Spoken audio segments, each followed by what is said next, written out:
crackhead hordes. Oh yes, gotta be fleet of feet. Have to be quick on our heels and ready to roll. Because God knows, it won't be long at all before I trigger a massive fucking horde in the Tenderloin. These are the simple facts of the matter. They really are. Whoa, hold on. Hey, what's up? Late streaming here. We got to do some fucking drills with these defenders, you know? We did quite a fair little bit of drilling. God damn it, we got to train. Anyway, we're going to go over these walls in a second here.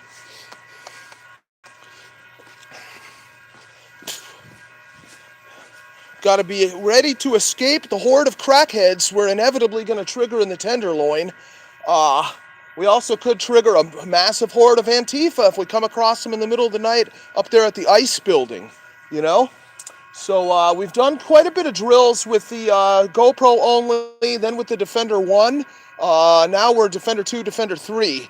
Really just Defender 3. I don't want to go over walls and shit with Defender 2. I mean, fucking hell. No, that's only for when we're way up in the hills and whatnot. So let's get going with this now. First, we want to go over these walls with Defender 2 in hand. I got a railroad guy. This might be funny. I'm going over these walls, buddy. Yeah, he's got a flashlight. He's wondering what the hell I am. Okay, well, fuck him. We got to go over these 6-foot walls here. Come on, fuck.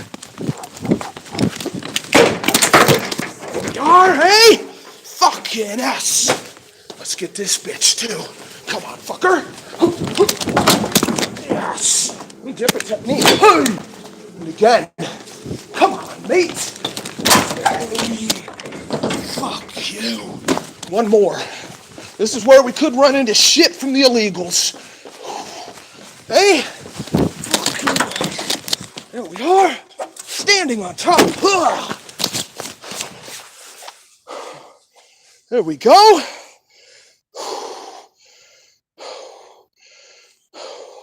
Not much slower than operating with Defender 1. Really not much slower at all. I already checked this area too to make sure I didn't land in the shite of the illegals. This is one of the spots we've documented many times where these bastards like to drop their pants and drop their dung. Last time I was through here, there was dung all over here.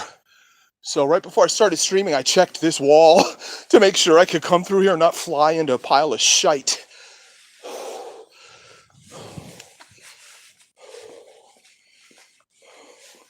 Okay, that's our first drill. That went quite well. I actually used a different technique on the second wall than I've ever used before, too. I leapt off my left foot, landed with my right to bounce up and over the wall. That was good. That's nice to be able to do it with either step. That way, if you're approaching the object and your steps are off, you're still just good to go. Felt great going that way even. Yeah, that railroad worker down there with the flashlight, he's wondering what the fuck's going on, you know? I think he first saw my flashlight and thought maybe I was one of his workers, you know? But after this little display, he figured out, no, something else is going on. Something a bit strange is happening. Yeah, no, we're good. Oh, here he comes again. Feels hella good going over these walls with Defender 3. When I'm standing up on top of that wall or right after I've landed, you know, I have this thing in my hands the whole time, my left hand, the whole fucking time. So I just come through like a fucking stormtrooper, dude.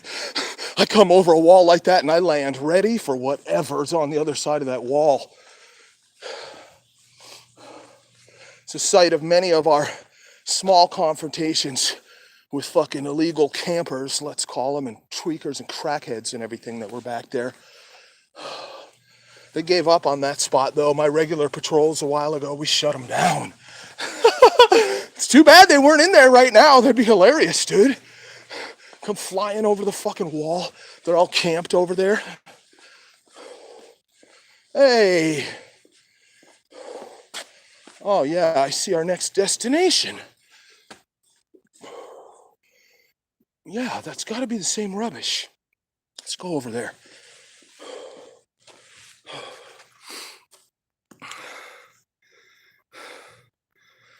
We put our meth heads in the 5-star hotel. Yeah, no shit, pretty much. I don't know about 5-star, but 2 stars, yeah.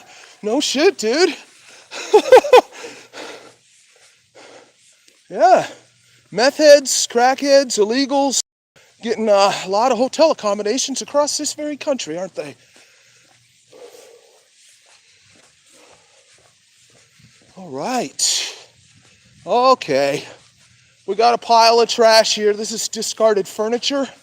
Yep, that's the same load of furniture. Some a-hole had dumped it in this lot, which is a private lot. This fucking lot over here. And now it looks like some bastard has dumped it over here into a public lot. I say we have a bit of fun. Yeah, it was over there. Let's help the city out. We'll do our civic duty and do a wee bit of the recycling with this, huh?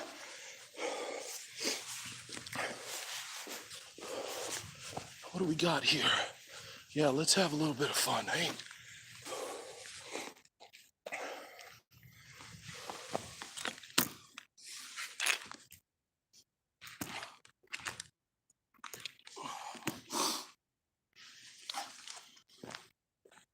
What do we have here? The fuck is this, see? Yeah, let's have fun. Hey! How about this? Holy fuck, this sounds like a gunshot, dude. My ears are ringing. I got this parking lot over here. That shot just rang off the side of this parking lot. Hell, it sounded like a gunshot. Fuck off. Hey.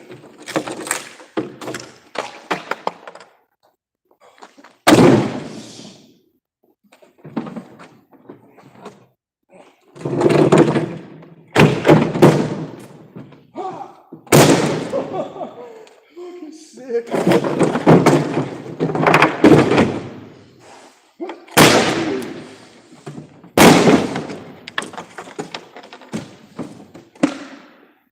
This fucker doing, right? Let's go left. Everything moved. Feels solid.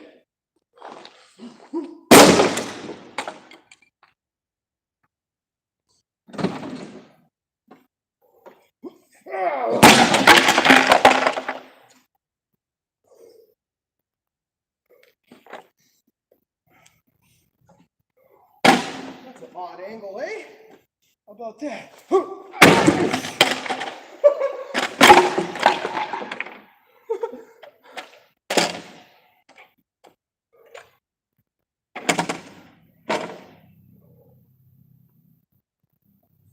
What's this?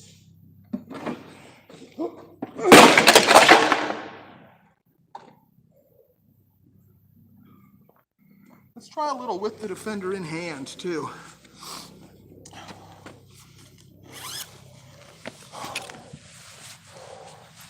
Just come on. Hello?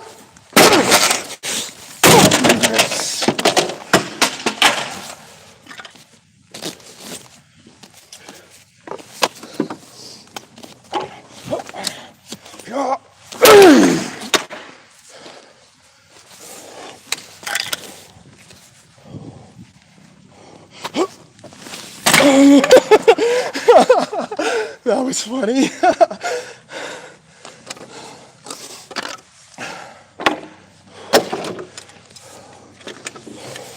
Left, for sure. Like butter.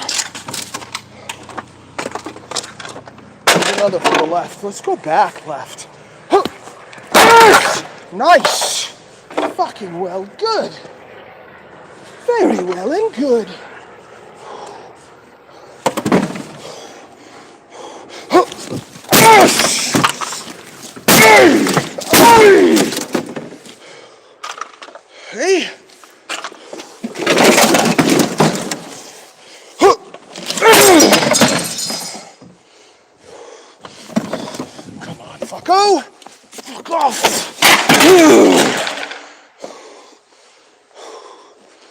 Nice.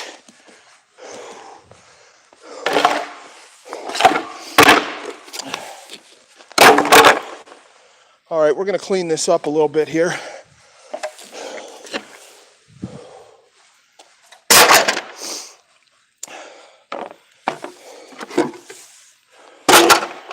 Mopping up, eh? Fuck off.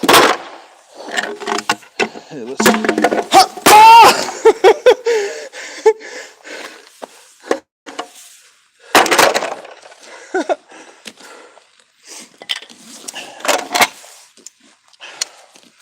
Left. Come on, fucker. Fucker moved. Let's put her over. Oh, it's steel reinforced, too. Keep going down, fucko.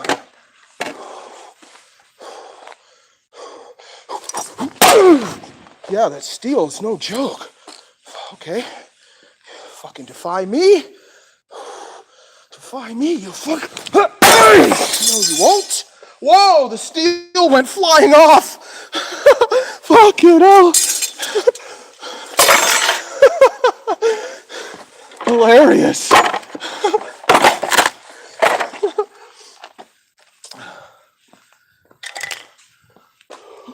Let me put this down while I clean up. Speed it up a little bit, eh?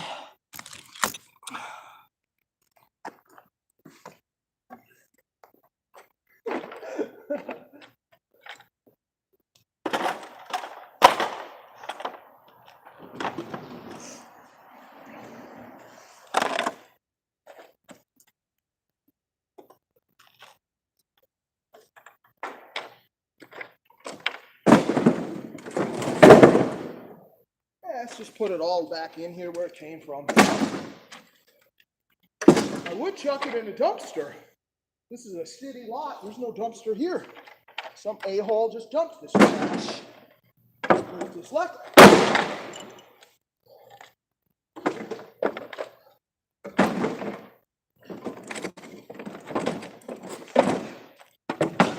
It's so feeble it's barely worth the job. It felt pretty good though.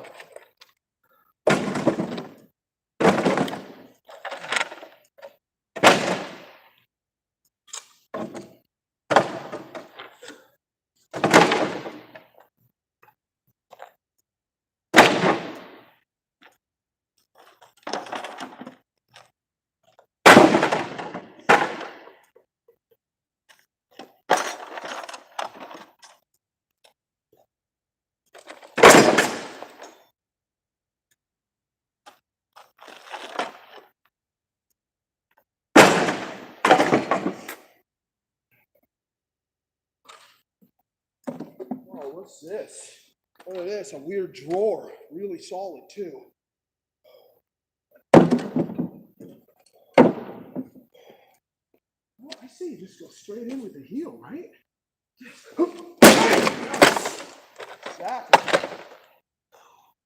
No room for a sidekick on that thing, you know? Not unless you want to take on these two gears, these beams as well.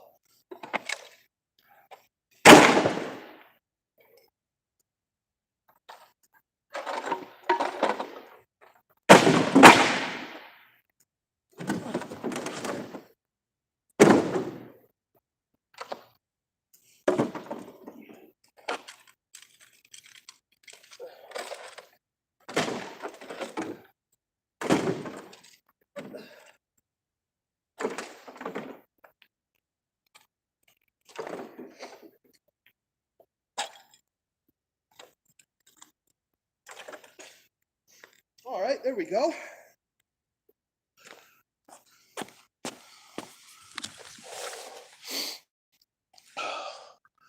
We just rendered the fucker. Made it more manageable for the city workers that'll come and haul this crap to the dump. Let's keep going. So there's no crackheads back here though, huh?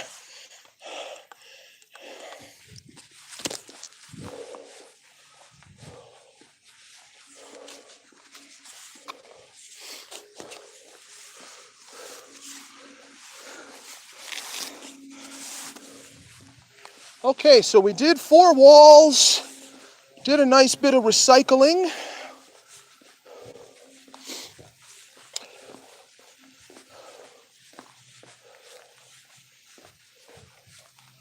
Moving on over to the next challenge.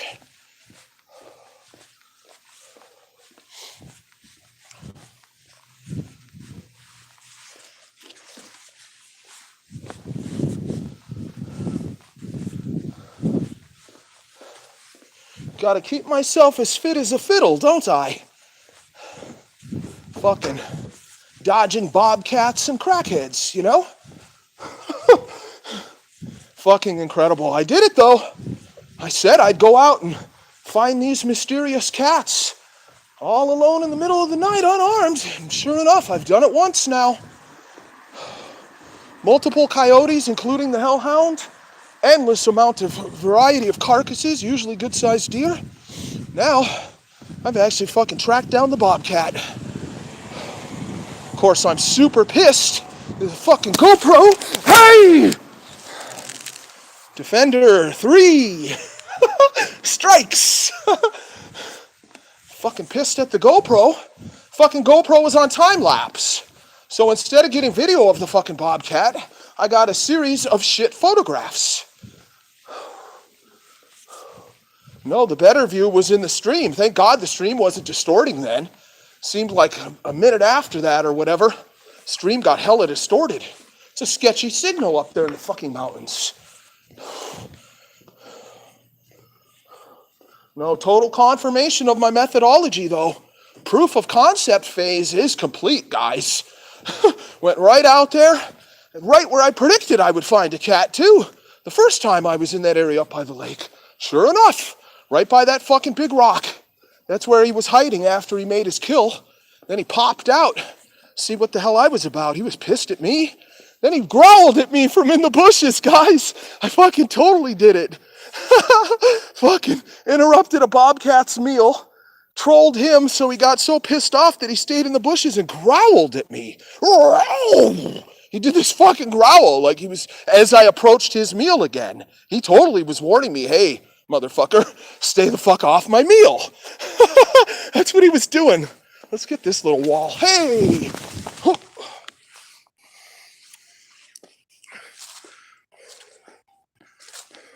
Hilarious, you know?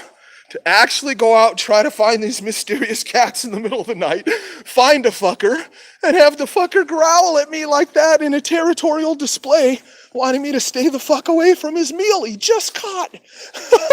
So funny, man. That really just makes me laugh.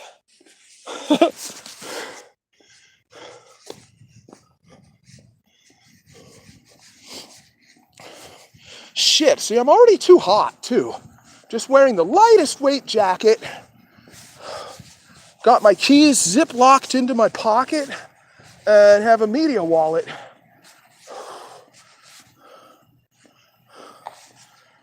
Damn it. Truth is, I'd be too warm even if I was only in a t-shirt right now, too. Start hitting the exercise that hard, you know, you're just gonna be warm. It's like mid-50s out here right now. No wind, really. We're over here by the gulags.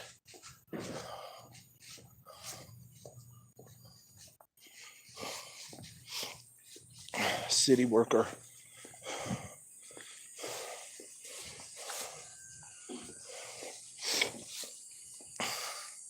Yeah, it's a fucking city worker right there. They need to clean up that damn furniture. Regular viewers saw that pile of furniture before, like over a week ago. Crap's still just sitting around there. So we did our civic duty and helped out, eh?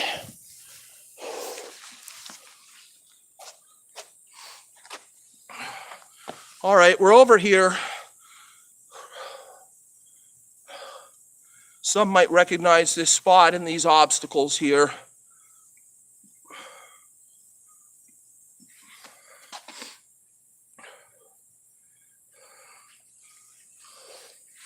Let me catch my breath a little bit. Just a little. This obstacle Oh, let's clear this weird dirt clod out of there. What the hell is that?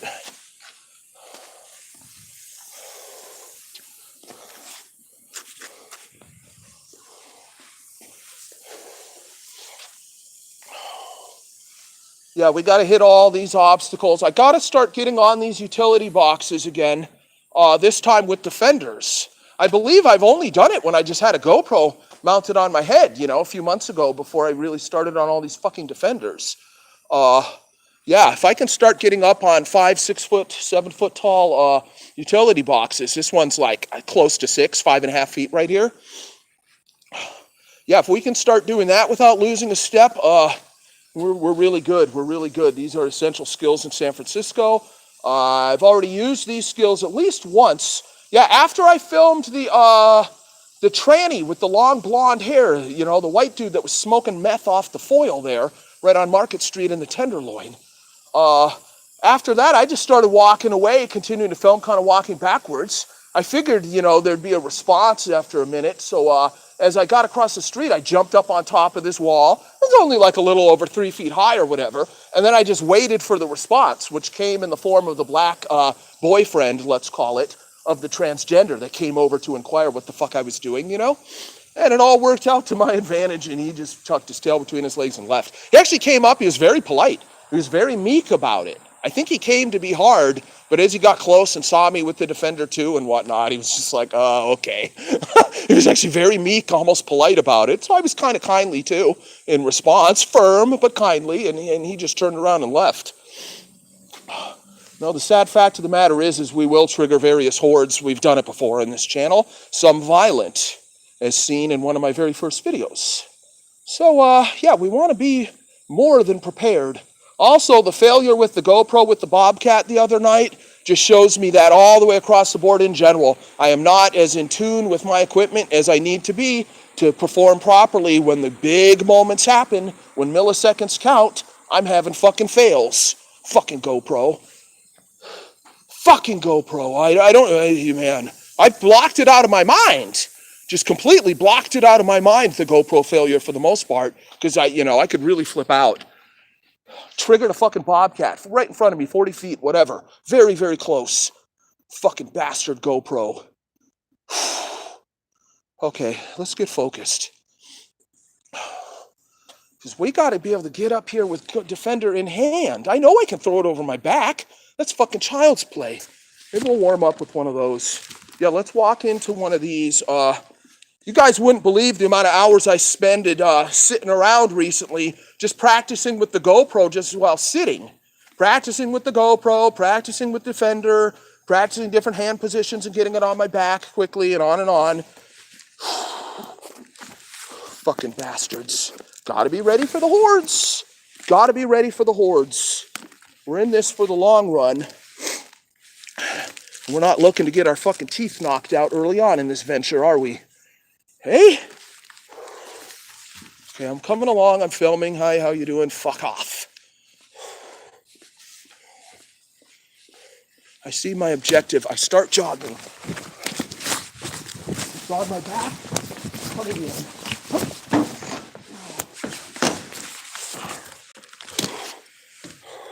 Okay, we're up on top. Way the fuck up here. This fucker's over 5.5 feet high. Feels like 6 feet when you're standing up on top of it. That worked out very well. I have a position where I walk along, I switch hands, I have a certain couple of hand motions where suddenly this is on my back, where in theory I can run and not even break stride. Suddenly this thing's in the perfect position on my back. That worked out very well right now for this fucker. These are all my first times actually trying this shit. I just sat in a chair and visualized practiced motions, Sucks I wear a baseball hat too. I really, really, really want a baseball hat for these ventures. And the one thing that can slow you down is knocking your hat off as you're dealing with a sling that's going over your head or something, I didn't have that problem just now though, so I guess maybe my practice has been working out. Let's go down. Hey. This fucker's pretty high, dude. This fucker's like, Well over 5'6". That's all I can say for sure. Closing in on 6 feet, maybe 5'8", something like that. Okay, but that's the easy one. I know I can do that. I didn't know I could do it with the hand motion, everything working perfectly. That was great. But no, it's I need to be able to get up on these with this thing in my left hand the whole fucking time. Shit, my shoes are wet now. I got sprinkler. God damn it. No, I don't want that.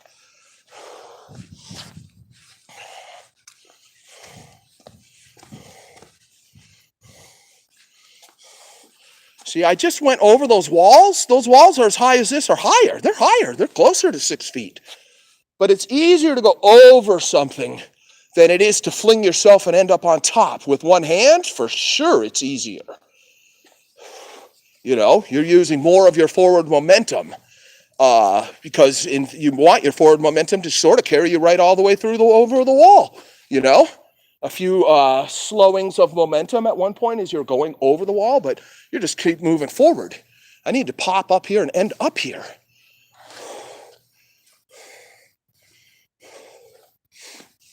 That way, I am ready at all times, every fucking millisecond of a hardcore running battle. I will be fucking ready to respond. That's why I want to be able to do all this shit with the fucker in hand, not just on my back.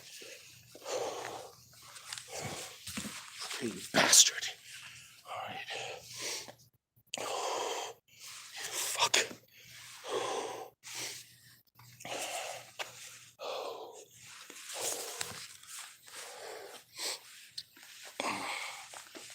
You fucking bastard.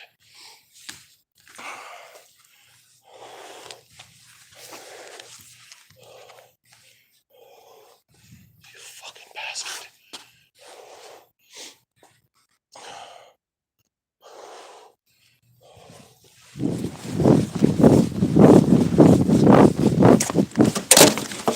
Oh, fucking hell yes! Fucking yes!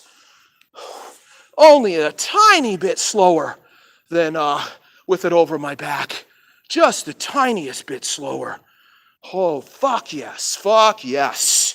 That is fast enough. That is more than fast enough. Oh, yes. Lots of jumbo-sized utility boxes in the streets of San Francisco where we've been frequenting. Hell yes. Uh-huh. Yes. Fucking yes. It just gives me so many options. Fucking madness, eh? Hey! Beautiful. Fucking beautiful.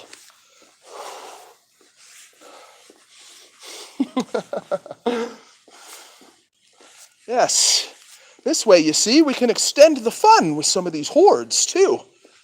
Uh-huh.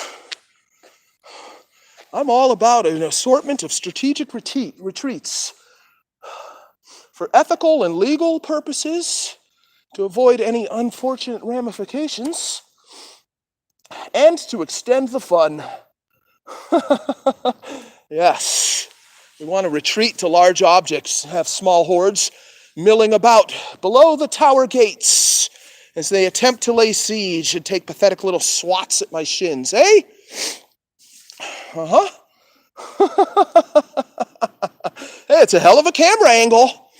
And if it gets real serious, someone starts taking slashes at my shins, well, I can spring right down from there with all my fucking force coming down on my dearly beloved, my intended. Eh? Fucking yes! Let's go again. Let's go again. Fucking yes!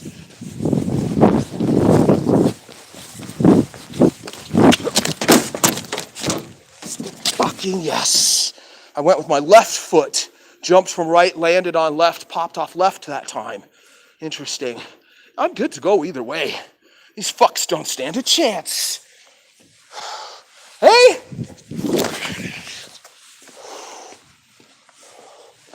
All right, we've earned ourselves a little break for a minute. Catch our breath, check the chat.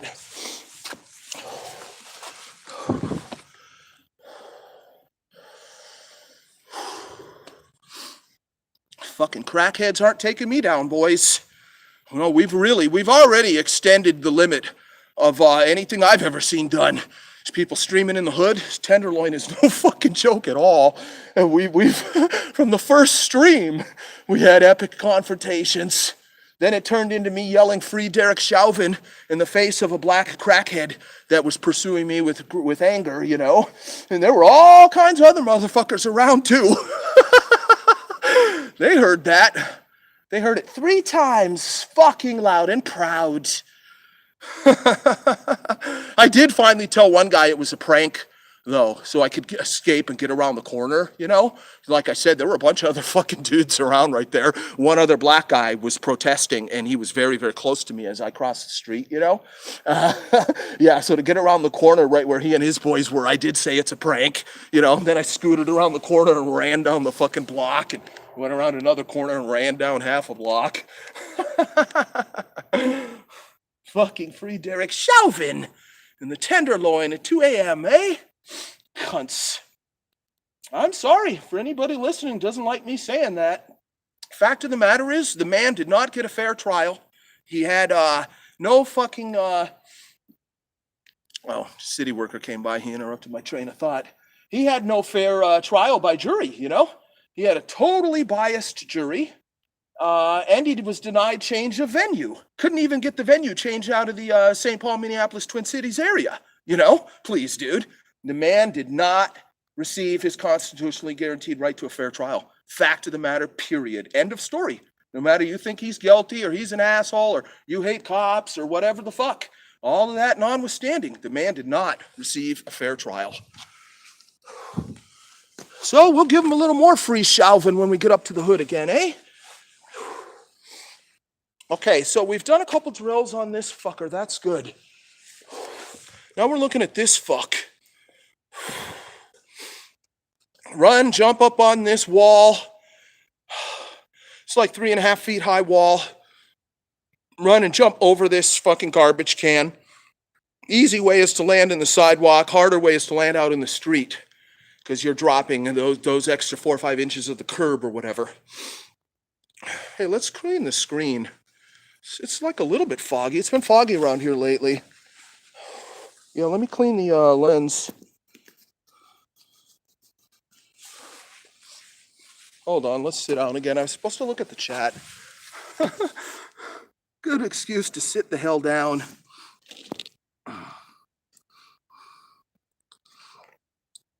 I do have it rigged. I've done various strap arrays where the strap can help to hold it, like the defender's under my arm, strap is over shoulder and can help me. But generally when I'm out and about, I don't do that at all.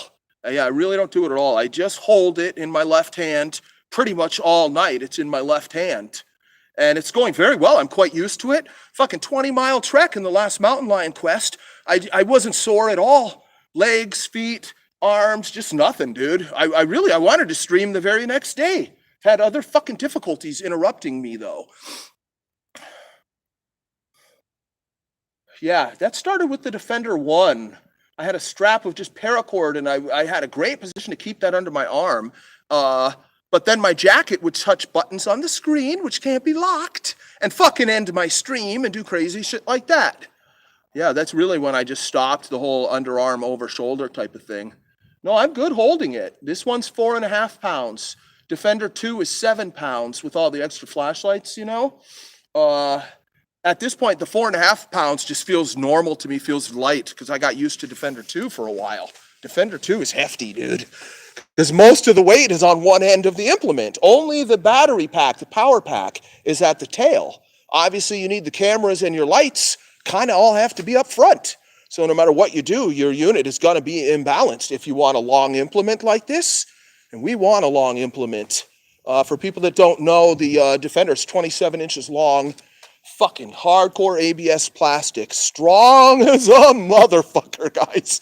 Did you ever think you'd see somebody going along fucking live streaming and use their equipment to batter the fuck out of various objects in their path? Hey? I didn't.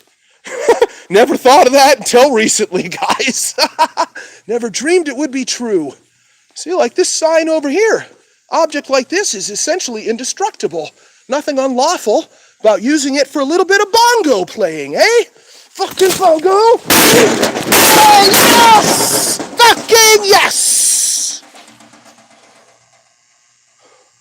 Yeah, couple of nice strikes just with the butt end of the Defender. The Defender has a cap on the end, which is ABS plastic as well. Very, very thick. It's like over eighth of an inch thick. That might not sound like all that thick, but if you look at like a GoPro housing, GoPro is, kind of the industry standard for tough and durable, ready for action photography equipment. Dude, my fucking gear that I'm building myself is many times thicker than the GoPro housing. Way fucking thicker, guys. It's like fucking, 6 times as thick or something. Please, dude. It feels good to be able to walk up and fucking batter metal objects with your own rig. I'm walking along now, I'm holding it in my right hand. Crackhead lunges at me with a knife. Hi! I just fucking reach out, swing out with the tail end of this fucking thing, barely even moving my arm or my body, my wrist, and just whap! Bang! Fucking crackhead goes down. Simple as that. Other thing I like about these Defenders too is when fuckers come at me, they're coming at me for a confrontation. I want to let the confrontation happen. I'm not retreating, or I'm retreating slowly backwards and filming, I hold this fucking Defender up at like my face level with both hands. I feel like an old ancient spearman, like a Greek spearman. Those ancient Greek drawings, you'll see the spearmen holding a very, very long spear.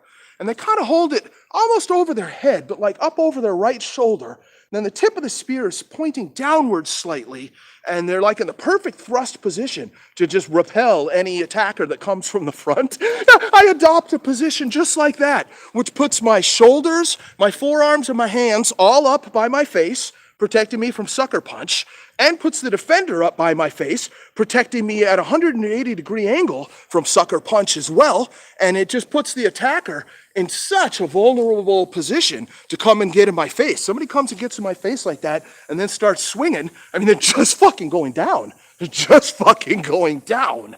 Perfect defensive position. Since I started on Defender 2 and Defender 3, it became apparent what a beautiful defensible position that is.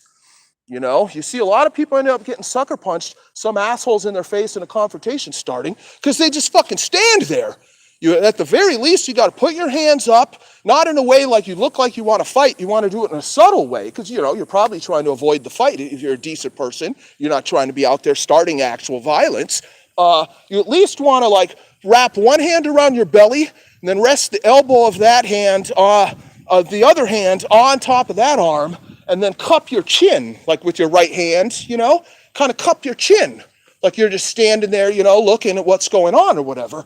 Then at least you've put your hands up. You got one hand protecting your midsection, your other hand, your right hand is right up by your face. Somebody instantly tries to sucker punch you. You got very good odds, if you're ready, very good odds of being able to defend yourself against that first blow. Yeah, so far we haven't had to do that. But I have danced. Yeah, when the crackhead, the Derek Chauvin incident, he came rushing up from behind me. I was looking over my shoulder. I had filmed in his tent where his woman was. I was standing right behind him filming down in his tent. I had the camera down hella low, filming in the tent. I didn't know there was a woman in there. Turned out there was a woman in there. She complained. So as I started walking away, she's complaining to him. He turns around and notices, so he starts rushing at me, So when I saw him come rushing at me, I started dancing. Oh, fuck yeah. I took to my toes. I danced around him, spun around 180 degrees, and circled around him like 90 degrees, and just put him in a totally different position than he thought he was coming up at me in. Got myself in position with the Defender, and just from that, the whole thing was over. He just had no chance of getting at me. He went in his jacket, pretended he had a knife, pretended he had a gun. And I called him out, show me what you got, show me what you got. He had fuck all, dude. Fucking crackhead like that. If he had a gun, he sold that shit for crack a long time ago, man. Hella fucking funny. So, oh yeah, no, we gotta do this wall and we'll start moving out of here, huh? Actually, you know what? Let's make it difficult. Let's do this fucking mailbox, this wall, this mailbox, and we'll get over there and get that wall and jump over that trash can and whatnot. Let's get this. I hear the city worker. He might be up there. City lot up there. Actually, that's a private lot, though, really, I think. Unless they have an agreement with the city, I don't know. Heard the sound of somebody sweeping up, though, right around here. Yeah, let's get up on this wall and make these gaps and blah, blah, blah. Get my lard ass moving again, eh? Let's do it with a flashlight on. How's that feel? Put it on low.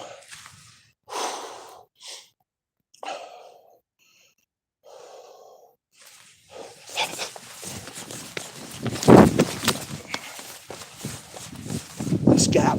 Ooh, hey! Yes. Mailbox, this gap. Ooh, hey! Oh!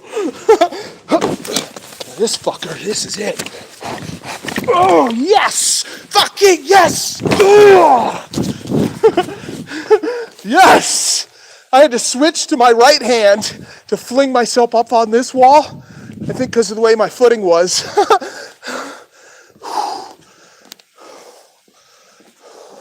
Sick.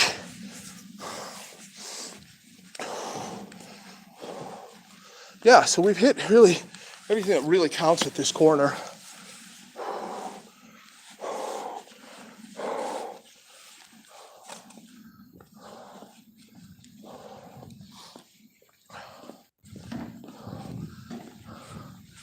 The city workers over there, I hear them again.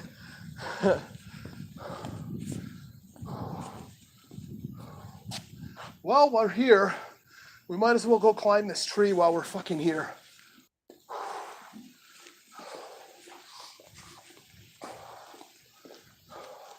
This tree's hella sketchy because the bark just fucking peels off of it. It just crumbles off like you would not believe.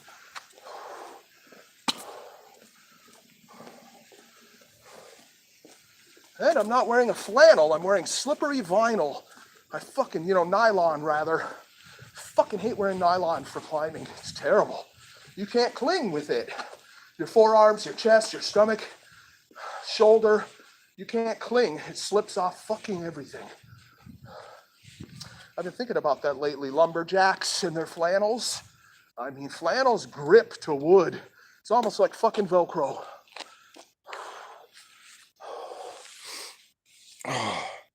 Yeah, we're going up these couple of stories, going up there, coming down this bastard. Yeah, I've done this with the heavier unit model, the Defender 2, but I want to do this a different way. Really, I just want this over one shoulder for a situation like this. I'm gonna go spit in the bush over here. It's very impolite to spit on the sidewalk, even in the street. As with urination, you want to go find yourself a little patch of dirt. That way you're not spitting where somebody might end up walking later.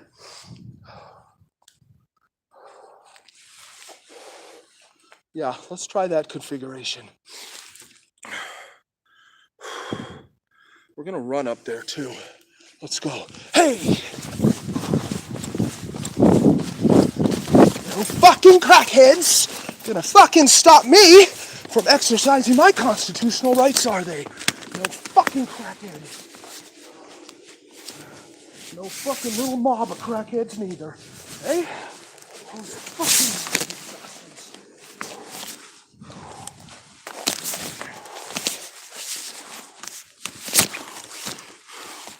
yeah, it's supposed to be this way though. If I use the strap in this fashion, I'm fucked up.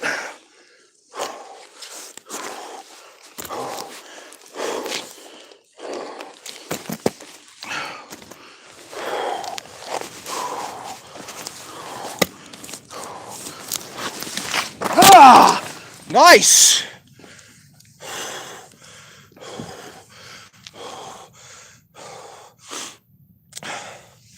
All right, good.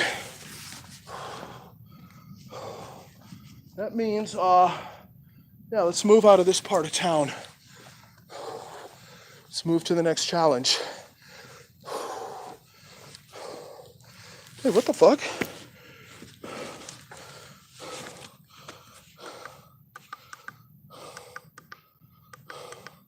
Weird. Kind of seems like this main light. Weird. Maybe the jolt from when I landed. Kind of seemed like the main flashlight went on into a very low beam with a very slowly intermittent flash. A mode it does not do. That's weird. Normal now. Weird. I haven't even used that flashlight all night, you know? It's more for long distance.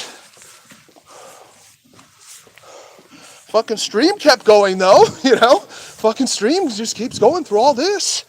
Can't argue with that. Oh boy. Oh boy, there's so many challenges around here. Fuck.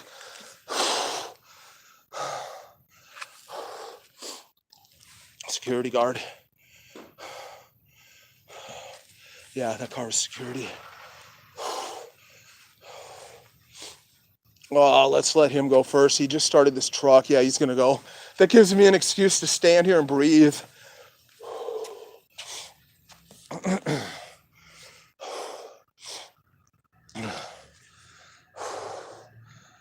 He's going that way.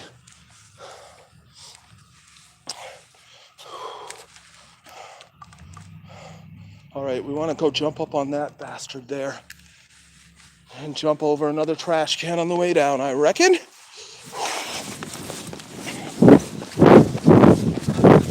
Hey, perfect.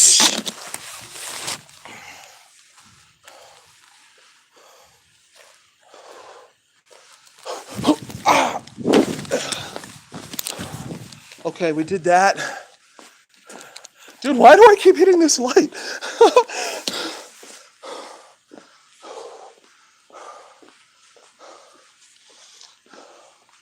Oh God, we got this climb over here.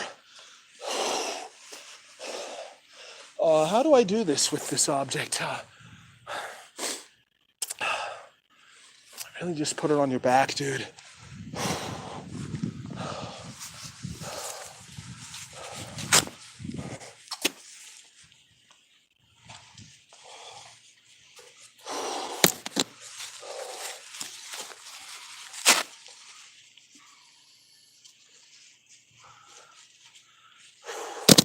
Okay.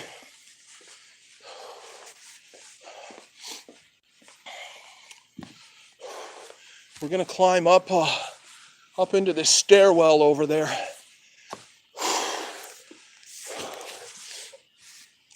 Okay, let's go. It involves jumping onto the wall, landing like a fucking cat. It's a little weird.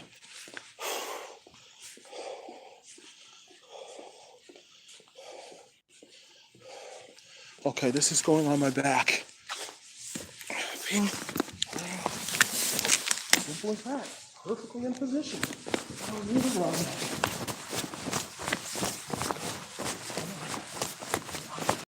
Oh, yes. Fucking messy.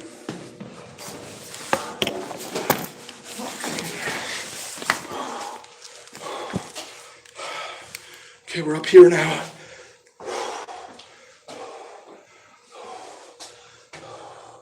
Dude, I haven't been climbing. Fuck me. I'm supposed to be running up these stairs right now, leaping onto another wall and climbing onto a roof. It's kind of wet up there though, which is a good excuse to slack off and not do it.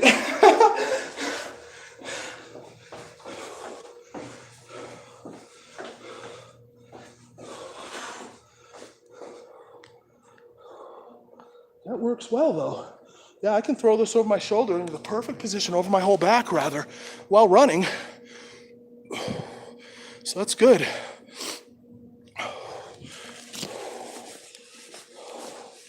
Let's cut through over here.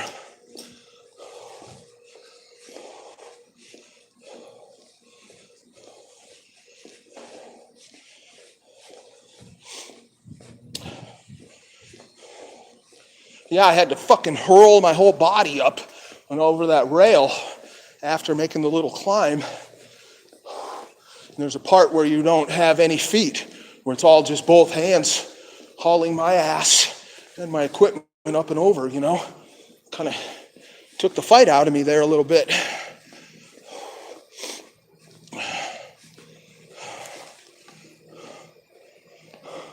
Doubtlessly for all the outdoor dining. What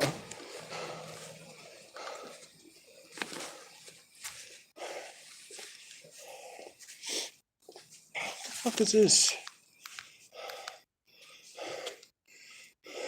Wow, this is all about complaining that people are throwing their cigarette butts around here. That's funny.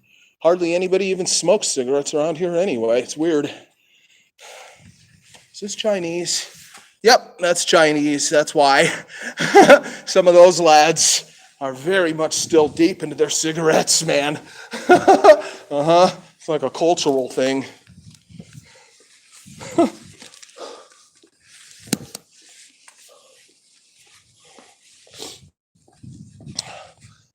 Where are we going? Go this way.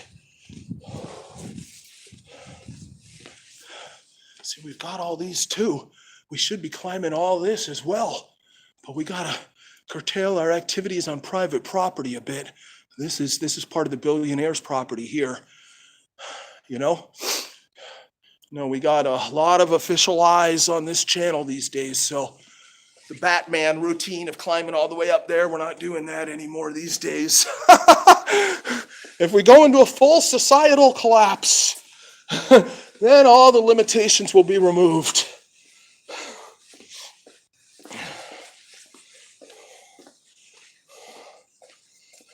Maybe I can trigger it by going around the Bay Area yelling "Free Derek Chauvin." Maybe I can get this, get the party started, huh? Get the boogaloo in full effect. I have done more than my fair share to trigger a couple little riots back in the day. Oh, yes, I have. That's the fact. Another city worker.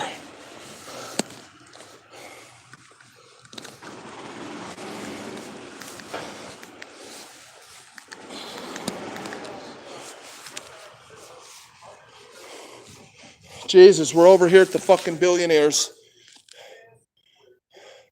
There's this little fucking hologram. That's funny, he was in the local paper again, like today or yesterday. He's once again threatening to pack up his whole operation and just move from this area, you know, move all of his business out of this city. He's pissed off the city won't let him renovate this historic building to whichever fashion he chooses.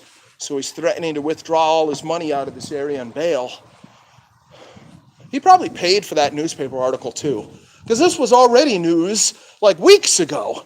He started making these threats. It was like, you know, almost 2 months ago or whatever.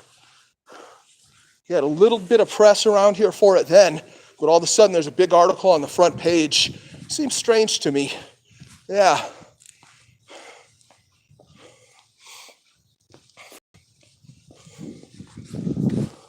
Yep, no more invasions over there on the billionaire's property, guys. We had our fun, though, didn't we?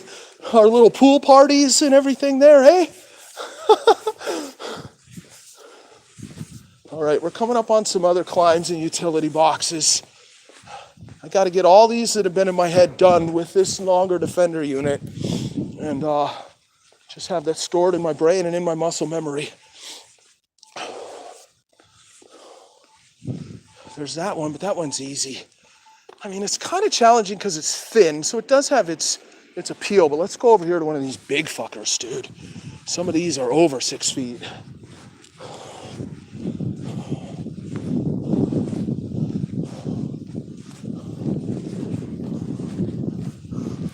Car there, the only car. Could even be 5.0.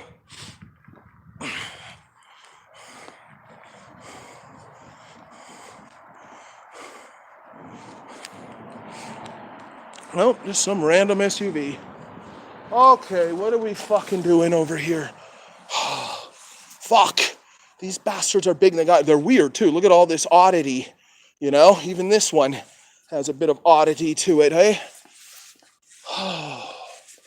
No, I've only done these with just a GoPro on my head. I thought I was real slick doing that. Doing this shit holding a fucking defender is a whole fucking other matter, bro. This bastard's over 6 feet high, man. Maybe just about 6 feet.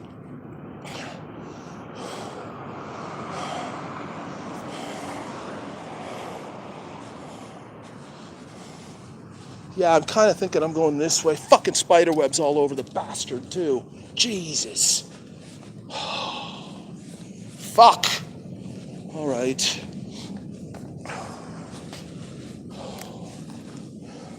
All right, I'd like to do this in hand. I would really like to do this in hand. Holding this in my left hand in my normal filming position. I see a city dickhead over there.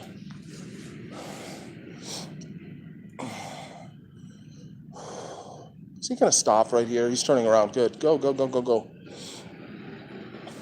I don't want one of these little dickheads to call the cops. There's a man on top of a utility box. A man behaving in a completely lawful and orderly fashion. But I must call the police. We're trying to avoid that, you know?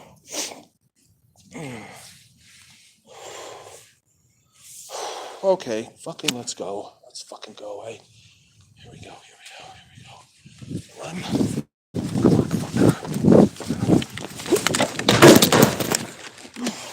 Fucking yes, we're up. It's really not a fucking problem. We are way the fuck up here in the fucking tree. Yeah, you see that sign? You guys know how high those fucking signs are like that? Those fucking signs are like 8.5 feet high at the low point, over 9 feet high or something at the high point. We're way the fuck up here. The top of that sign is like at my groin right now. What's that? I think the city's like steam cleaning or something over there. I hear weird spraying. Yeah, we are way the fuck up here.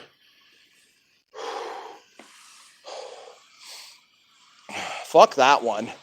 That has widowmakers. See those two widowmakers on top of that one? Those two parts that stick up?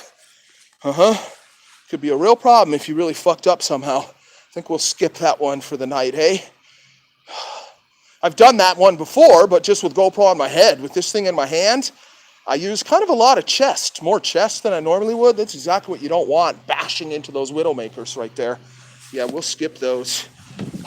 Hey! Ah! It's a fucking beast coming off there. All right, kind of want to go where the steam cleaning is. I've got a water fountain, some benches, and more big-ass utility boxes.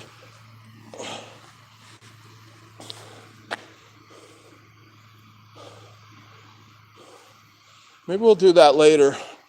I don't know where he is. I can't see him, but I hear a lot of noise from right over there. If he's made it all wet and everything, it's not happening. Let's go over here and climb this crap. All right, so, yeah, these are all first tries. These are all my first attempts live at hitting these objects with the new defenders. And we haven't failed yet, eh? It's gone fucking very, very well, actually. I've been thinking about this for days, you know? Kind of visualizing and really not quite sure how quickly can I really pop up on top of these with one hand, carrying, you know, all this extra weight. Fuck yes. Fucking crackhead and Antifa fucking hordes. No, we're fucking ready. We are fucking ready. When I pop up on one of those and then decide it's time to come down right in the face of multiple adversaries, we're going to have fucking a hell of a show, eh? Nothing better than strategic retreats that then turn into an ambush on the attackers. Is there anything sweeter in, you know, the martial art forms of defense than that? turning an attack around on the attacker, suddenly letting them know that they're facing overwhelming disparity of force. We like that.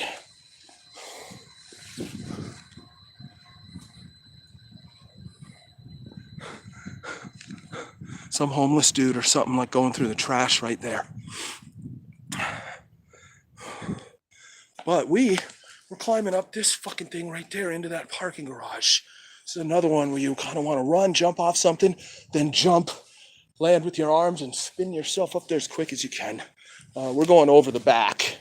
I'm sure I could devise methods even for climbing like that with one hand, but that's going to be very slow and very sketchy.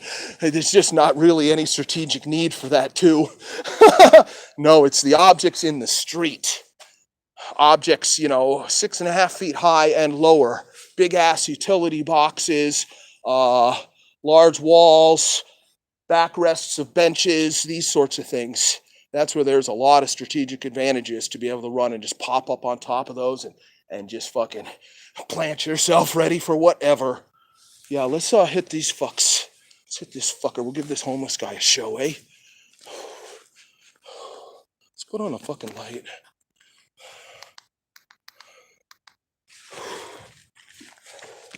Okay, I want to run though. I want to run and then do the strap. So I'm walking along, I'm filming. Hey, everything's fine and dandy. Then I'm running. Attackers are on my back.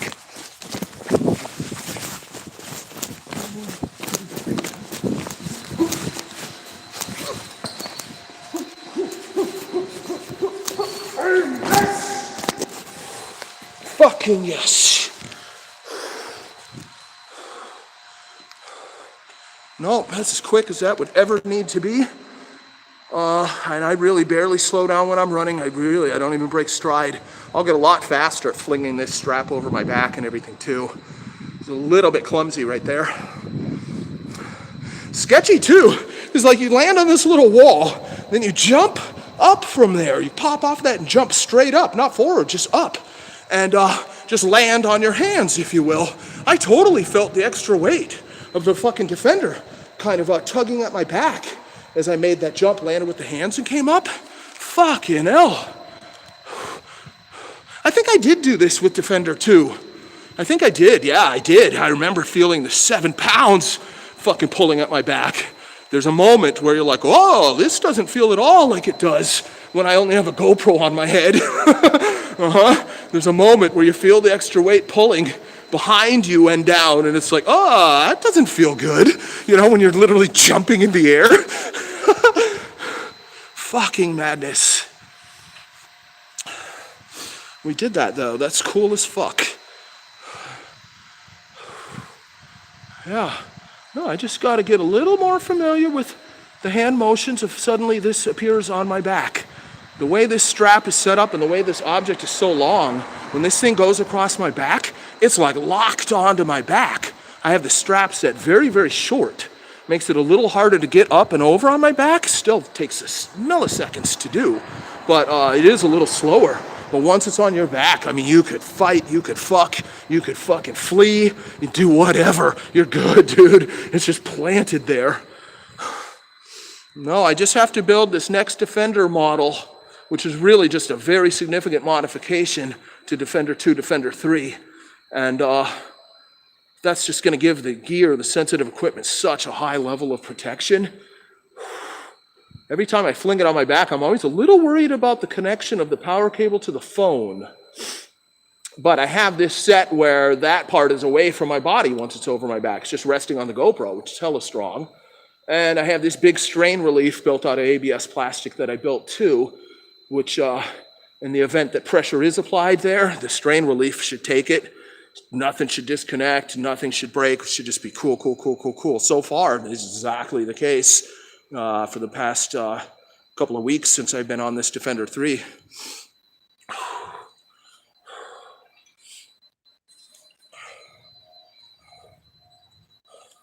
Homeboy's going through the food there. He's behind a restaurant. He was sorting through the food, taking what he wants and whatever. Doing it in an orderly fashion. This is weird. I thought these lights are supposed to turn on. There we go. Hey, let's see if our little jack-in-the-box is here. See if any of the crackheads are in the elevator tonight, huh, boys? And instead of calling it at the bottom, let's bring him up to the top. See if he pops out, huh? Let's bring him up to this level we're on now. Hold on, let me get a fucking little piece of paper towel so I don't have to touch the button that these bastards touch.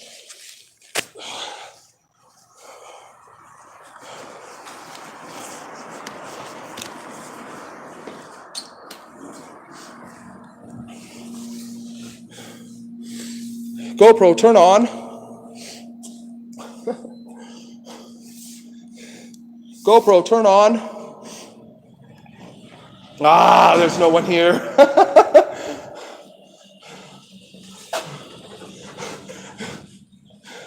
Usually when we do that, there's somebody here. Usually there's a guy waking up, all tweaky and sketchy pops up. We've had several different guys. And we've got a problem. GoPro did not turn on. I don't really give a fuck about GoPro tonight, but no, on these lion quests, GoPro is just, it has to just be continuously recording.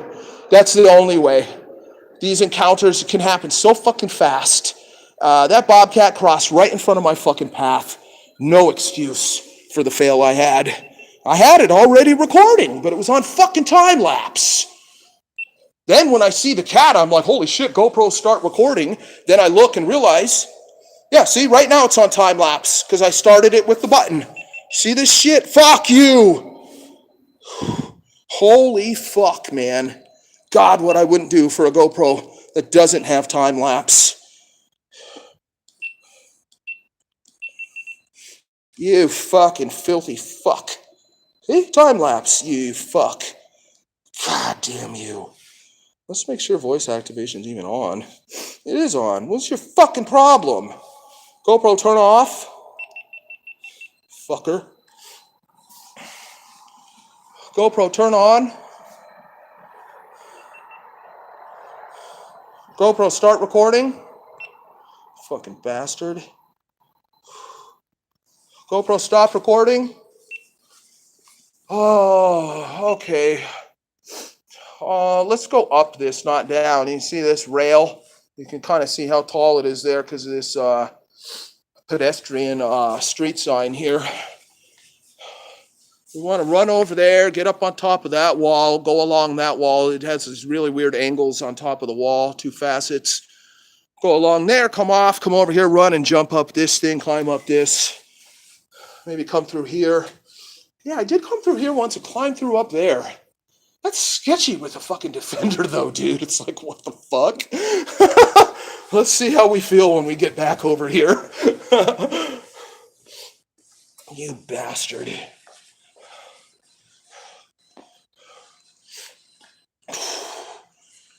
GoPro, turn off. Okay, and I want to stay in hand throughout. Right. Fucking right. Hey, defender. Hey.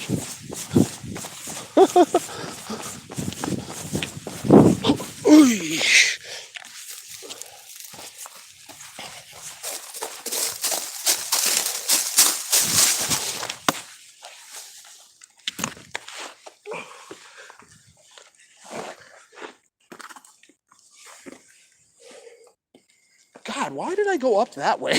I went up on top of this the weirdest way. Usually I come from over there, run on that wall and jump up here, but I don't want to go on their property. Right on the perimeter right now, you know? And look at this though, let's make this gap. Yes! This wall's tricky because it has these 2 facets. Making a little gap like that, a little scarier than normally it would be, hey? Oh, they're camping out over there. Yeah, see that? And a homeless guy's smoking something right now. Could be meth. Yeah, you had that lighter lit a lot longer than you need to light a cigarette or a joint or something. More like crackhead. Bastards are over there. They were hiding over there. Let's get down.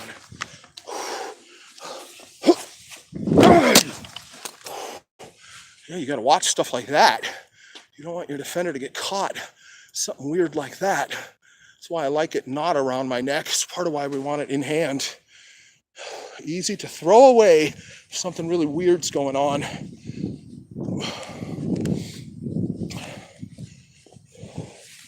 Yeah, we were up on top of this. This is well over 6 feet here.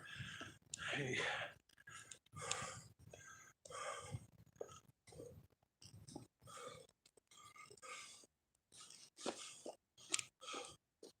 Oh, but God, what am I doing? Oh, I got distracted by the fucking homeless. God damn it. I'm supposed to come off this wall, run across the street, and climb and go up over there. I always do that. This would be my first time doing it with this unit, and I kind of fucked it up.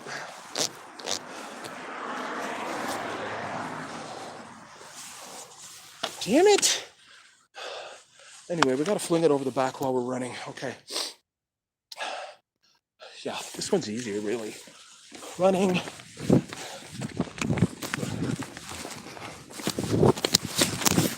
Across my back. Oh, yes. I love these. You have to jump and grab like you're landing with your hands to grab.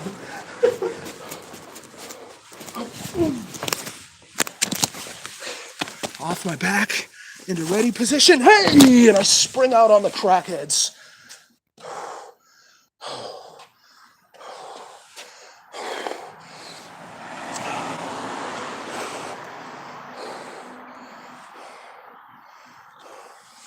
Okay, let's see what these guys are doing.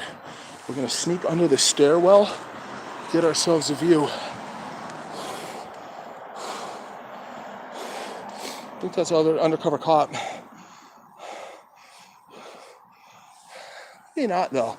We have a couple that look just like that. A little different than that, though. Yeah, I don't think it is. Okay, let's go under here. Over there behind that column.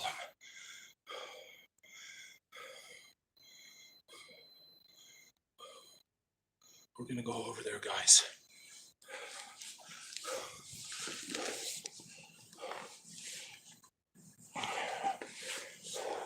Oh yeah, we're doing all this action with knees and shins, elbows and forearms worn underneath my clothing as well, which is also a first. I haven't done any of these exercises with this equipment. So I was saying earlier, when I go into a defensive position with this defender, when a fucking crackhead's coming at me, you know, I'm in such a great defensive position with my hands, my arms, my forearms, my shoulders, my elbows, and the defender all up around my face, protecting me against a sucker punch, you know? Then I got these fucking forearm and elbow guards on under my clothes. These guys can't even tell I have this shit on. I have that too, all up right at my face. I'm telling you, no fucker's ever gonna successfully sucker punch me in any of my fucking lives. It's not fucking happening. Somebody might try. We're all about being ready to defend against these attacks.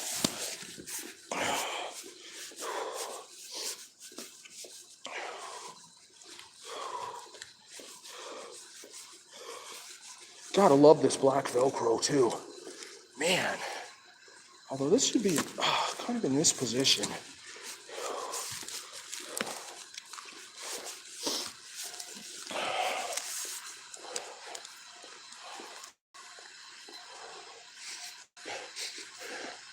I do just smell tobacco. Dude might just be smoking tobacco. Yeah, I think it's that same guy, the Asian guy we saw going through the food over here. It's gotta be him. He's not here, you know, and that encampment with that guy's over there.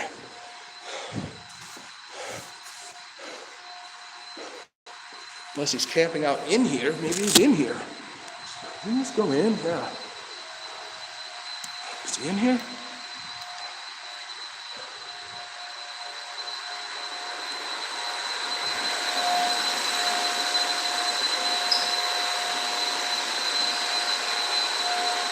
They have that light that comes on. That's probably why he doesn't inhabit this place. Plus those horrible noises, dude. This is where he was. Yeah. So he was going through this. He's going through these bags of foodstuffs here. Taking what he needed, eh? Good for him. He left everything clean. He didn't throw a bunch of crap around, as you can see, you know. Some of these assholes, dumpster divers and stuff, just throw shit everywhere with no regard. This dude, he didn't leave a mess at all. So we kind of like him. I got respect for some of these guys that, what is this? Is that shite? It's not shit, guys. No. Those are little wads of paper, though. I think he might have cleaned up here. Yeah, you see this water? Then these little wads of napkins. Yeah, I think he might have cleaned up here, though. That's kind of weird, unless it was one of the restaurant people. Kind of think it was him, though. This was just done. This is very fresh. Maybe he was rinsing off his produce. He was picking through, getting the greens, you know, rinsing them off like a civilized person would do, eh? Fucking hell. I thought for a second, I was like, wait a minute, I'm praising this guy, now I see 3 piles of shite that I almost walked in. No, those are just wet napkins. Hell, it looked like shite, though. See, there's restaurants in here, all these office buildings. It's a restaurant down below, like a cafe or whatever. That's where he's getting his scavenging done.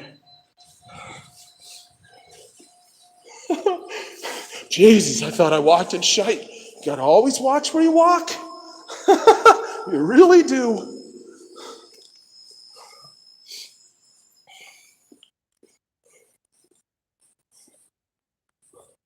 Let's do some more poking around.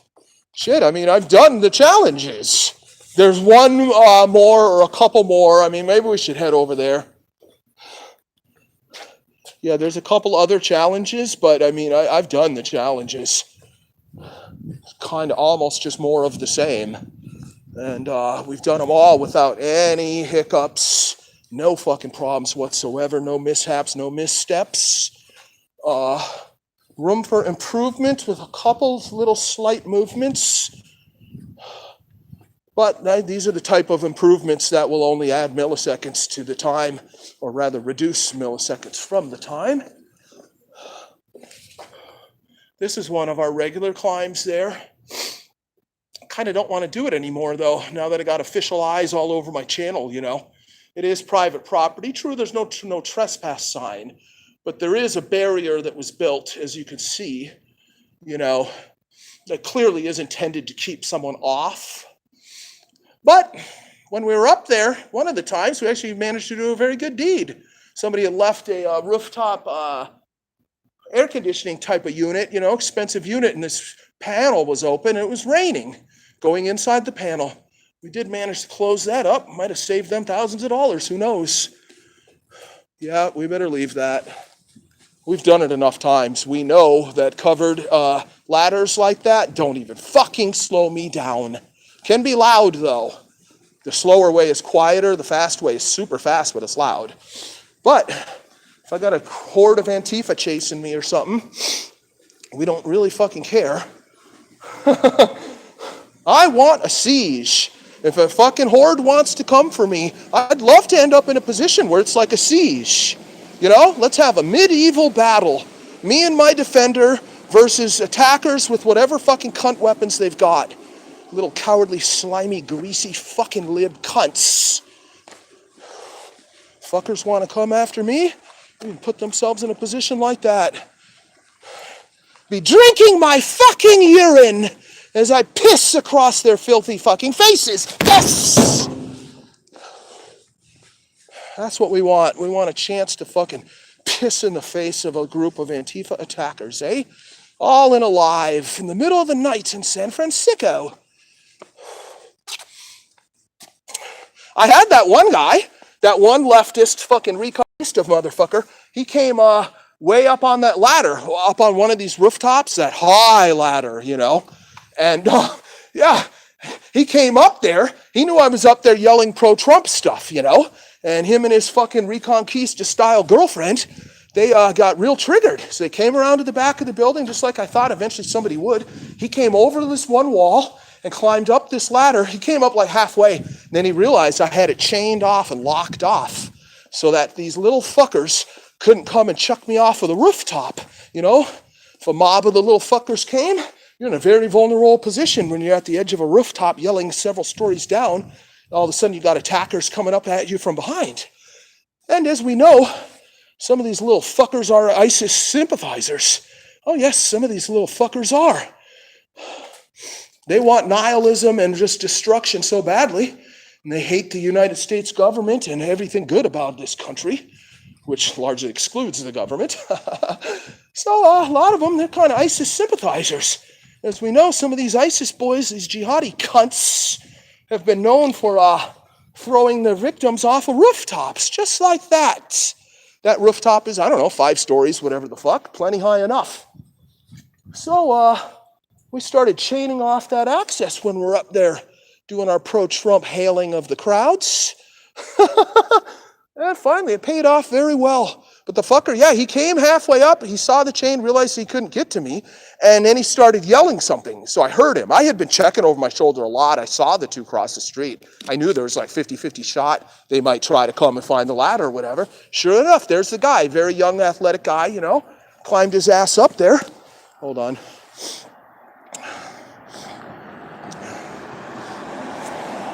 That's gotta be the undercover 5-0. That's him. Might have come over here just to see me. Yeah, and the fucker climbed up there, you know, and I could have fucking whipped it out and just fucking started pissing on him. He quickly went down when I came over and confronted him from the top of the ladder, you know. He quickly went down. He realized how vulnerable he was, you know. It's not good to be in a siege position. Your enemy is at the top, you're at the bottom. And just having gravity alone as your strategic ally just is such a force multiplier. I had a pallet, a whole wooden pallet up there.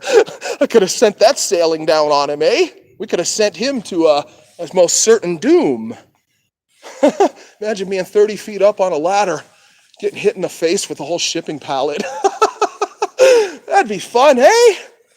No, but none of that was necessary. He couldn't get to me. I was just going to stand up there and laugh at him and taunt him, which is what I was doing. Oh, that's when I decided, speaking of camera failures, that's when I decided to get a GoPro. So I was just using my phone in my fucking hand for those early activities, and I failed to record him when he was on the ladder, and we're having our back and forth, and I'm laughing at him and whatnot. I thought I fucking was recording. Turned out I wasn't.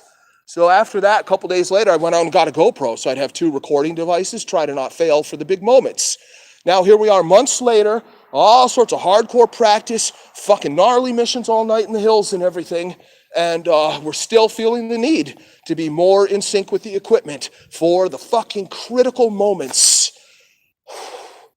That's why we're out here. Fucking GoPro. No, for Lion Quests, from here on out, GoPro just has to be continuously recording.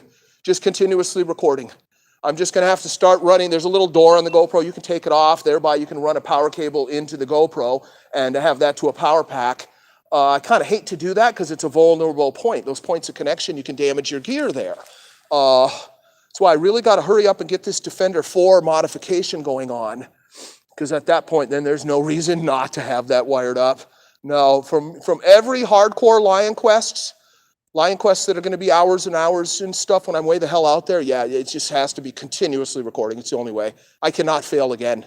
Had that actually been the mountain lion and not just a bobcat, I probably would have just quit completely, quit everything. I might have smashed all my equipment and walked away. I already went back to my guitar thinking about walking away, just trying to block the whole bobcat failure from my fucking mind. Jesus. Why am I even fucking over here? Oh, we're going to go over here. Let's go back to these other utility boxes. Damn it. Fucking GoPro. No, it just has to be continuously recording the whole time. Then I don't have to worry about it, and that's it. It's more of a pain in the ass. It'll be more equipment fiddling. Because after, an hour and a half of recording, I have to reformat the card. Although there is a mode you can put it in where it will just continuously record and loop over itself. Maybe I can do that and I won't actually have to fiddle. So I don't like doing extra equipment fiddling way up in the dark along that lake and everything. Turning your back and diverting your attention from the horizon where the beasts might be coming. It's not good. Damn it. No, we're going to have to do another line quest pretty soon and try the new methodology. Not happy about it. That fucking bobcat was so close. I had him in my lights, although I did have the flashlight a little bit low. It just caught me so off guard. I knew there was a predator around because of that big mouse that was killed right there. I knew something was going on. And still I was super surprised when the bastard came out from behind that rock. Even though I know they can come from behind that rock, I've called out that rock before, saying, oh, I'm sure cats have hung out on this rock before. So, you know, all that adds up to a high probability of failure again in the future. And it's just totally unacceptable to make this effort, take these risks, and fucking have failures. It's just completely unacceptable. No, you just have to continuously record on the lion quests. In the city and whatnot, I'm cool. I'm not that worried about it. No, it's the precious footage when I finally trigger the mountain lions to circle around me and really fucking check me out, thinking about whether they should fucking have a go at me. Can't lose footage like that.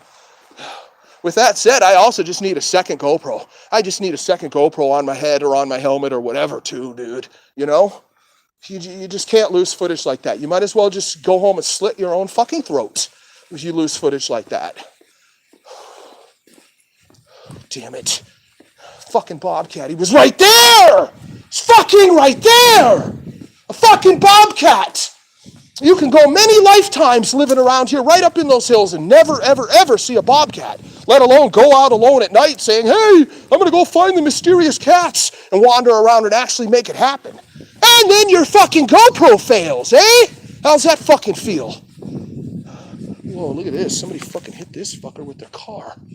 Hey, fucking... I just hit it with my Defender. All right, we're over here, fucking big-ass utility boxes, over 6 feet. Then there's this whole weird configuration here. Yeah, that's the Widowmaker. I've done this Widowmaker too. Fucking hell. I came running and jumped off this and flew over there. I don't know if I can do that with one hand, holding this fucker. I mean, what the fuck? I haven't done any visualization of this. You got those Widowmakers too. Slam your elbow, your chin, your neck, or your chest into one of those. Oh boy. It's fun to break your sternum fucking about in the middle of the night. Let's just do a leap from here, clear all this shit, and just land over there. I can do that, eh? With the Defender. Let's fucking go, eh? Hey! Fucking fuck off. Stream kept going. I kind of hit the phone against the utility box a little too. I should have shifted this at a slight angle. I didn't do. We are way the fuck up here, lads. Look, that thing looks short from where we are. That fucker's hella tall. Holy fuck, eh? Okay, we're gonna leap down there with Defender in hand. Huh, huh, ah! Sweet. I wasn't even really intending that. I wasn't even visualizing that one.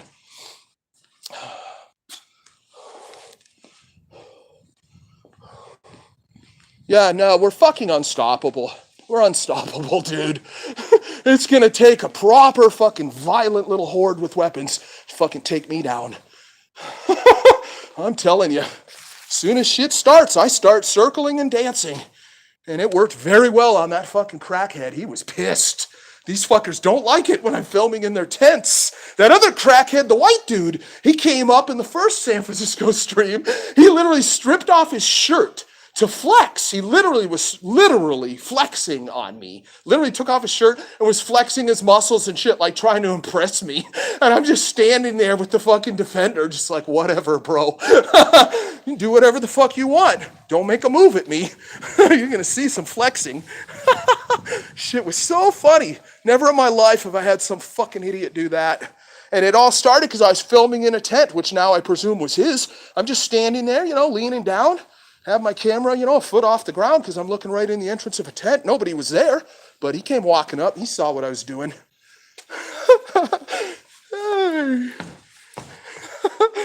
Oi! Nobody's back here. Sometimes we get campers back here.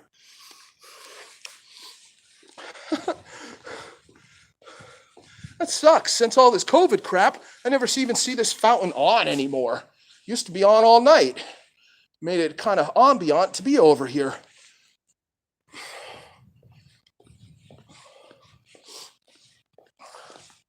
It's funny, they do have security here. Not coming out, though.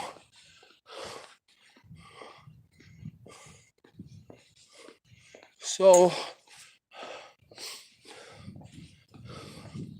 now I'm going to do this one on my back, though. This thing is so thick. I mean, can I go up there with one hand? It just seems impossible. We got a perfect streak now, so I don't want to blow it. I think I'm going to fling it over my back for this one.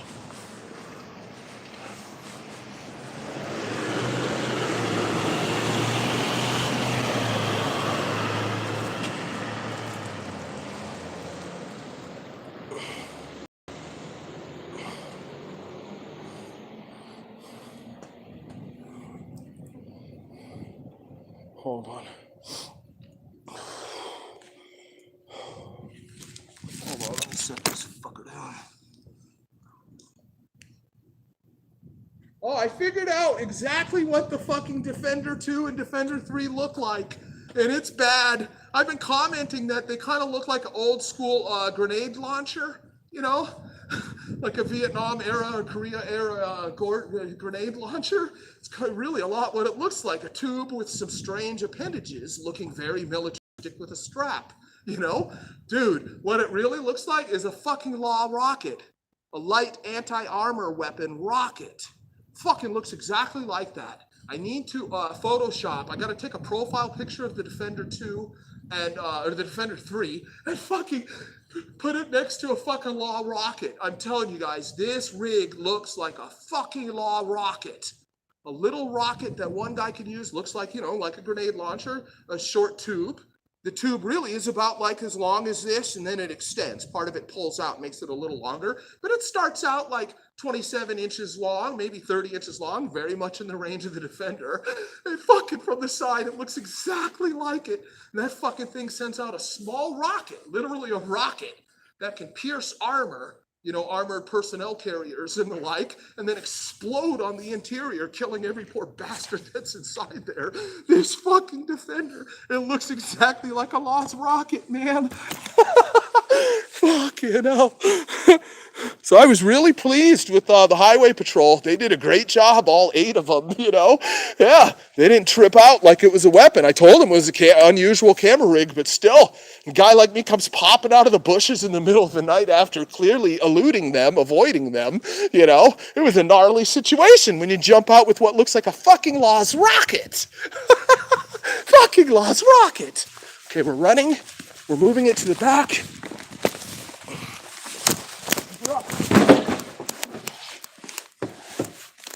Whoa. Yeah, I mean, I get up very quick flinging it to my back. That, I don't really lose any time. I lose a little bit of time when it's time to take it off of my back. You know, like just now I bumped my hat a little bit. I slowed down a little bit, blah, blah, blah. That's the real disadvantage of putting it on the back, is then taking it off of the back. Which, if you're under attack, obviously you want this Defender in hand. Whatever. Nah, we're good, dude. These fucking crackheads ain't gonna do shit. Still gotta worry about jocks. If I trigger a crew of jocks, we've had some encounters with that sort.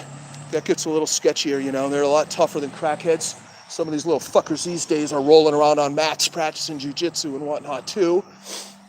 Oh. No, but our most likely attacks are robbers, crackheads, and Antifa. Those are our most likely attackers. And Antifa sympathizers, just radical leftists that just will be super pissed hearing the shit I say, you know. We've encountered these sorts before. Now we're way more equipped than ever. They don't stand a chance, guys. This fucker's hella tall. Fucking hella tall. Yeah, we did one with the Widowmaker. Sweet. Yeah, man, really, these are all the challenges I had in mind. There's one thing I could run off a wall and then jump and swing on a branch, but it's really not very challenging. Most challenging part is running and flinging this over onto my back mid-stride. It's really not that special. I don't even think I'm going to bother going over there.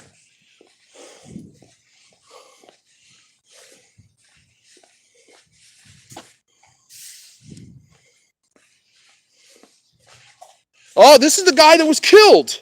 Yeah, this is the fucking... Wait. Damn it. That's why I like having those light bars too. Now this one flashlight should ramp. Let's practice this. See, but I'm ramping up. Can I ramp down? Dude, I want to ramp down.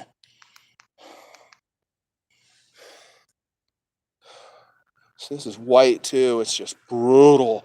Anyway, this is Justice for Oscar. When we went over to the murder scene where the guy had been stabbed to death, this is the guy.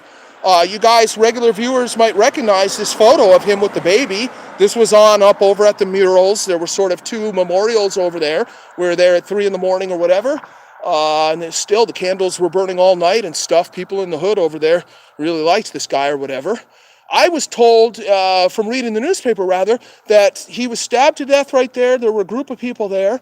The guy ran away that stabbed him. He died. And the cops were called. Cops showed up. People told them who did it. And the cops searched that area. Over there at Mugger's Bridge, where I come creeping through, where the stolen TV or whatever was over there the other night. And the cops found him right in that area, like very quickly, and arrested him. That's what the newspaper article says. But now this fucking flyer's going up all over town. Justice for Oscar.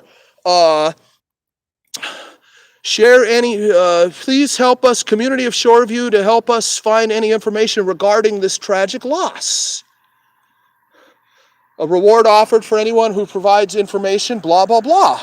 So it sure sounds like something went wrong.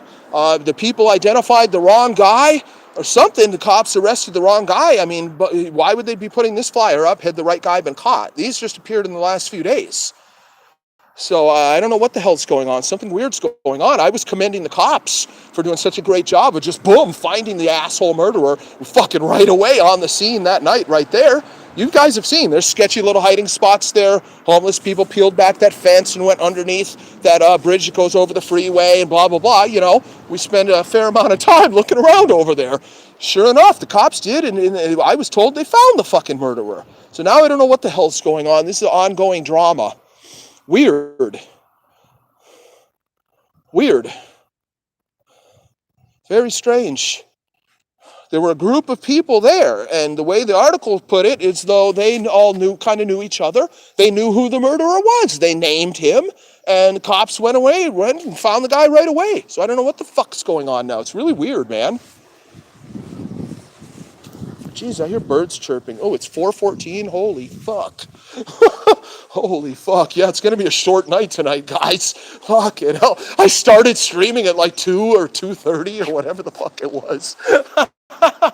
Fucking hell. Let's do some more stuff while we're out here. Well, yeah, we got this other tree. This is weird. Let's go over to this other tree. What about this? Look at this garbage can thing. Oh, God. Kind of don't want to touch it, though. Probably got spit all over. Yeah, see that? That looks like spit right there. Fuck that.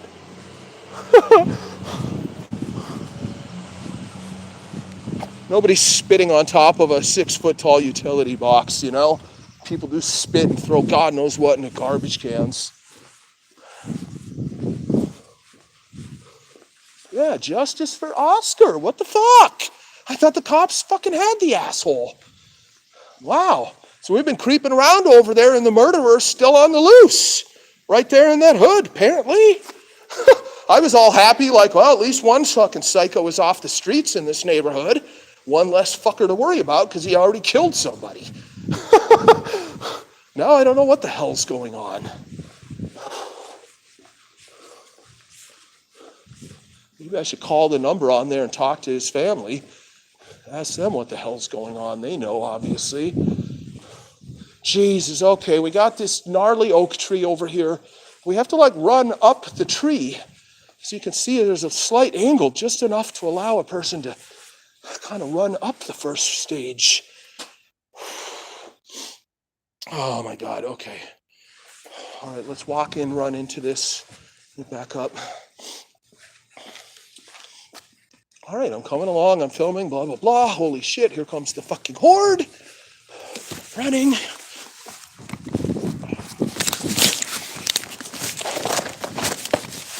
Fuck, I failed. Damn it! I had a perfect fucking record all night. God damn it. Fuck. It's like so weird. You have to run up this thing, and if your first step fails, like the bark peels off, which is what happened to me, then you fail. Fucking defy me! Fuck off. Also, what else was weird? I'm like this. This hand shoots through, comes like this. I'm running.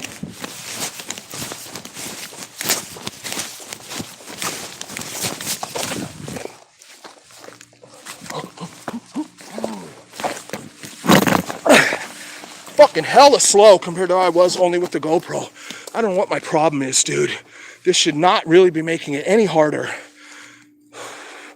No, there's been times where I literally just flew.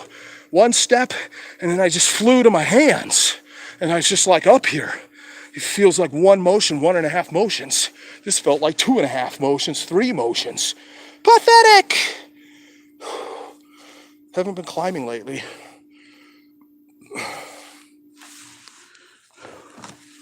Damn it, I had a beautiful night. Everything was fucking perfect. That's all right, though. You want to train to the point of fail, you know?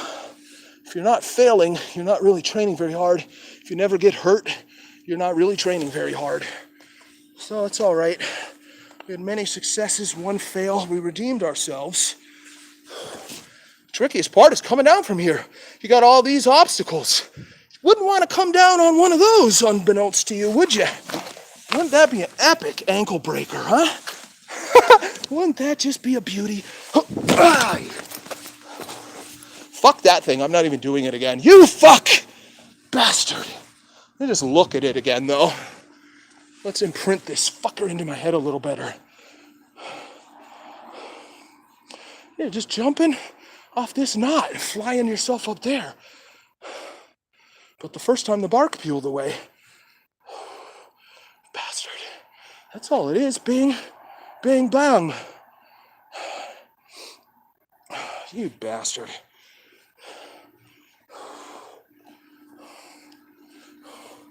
That's cool. That's cool. I can take one fucking fail. You want to fail in training, not fail in the critical moments, right?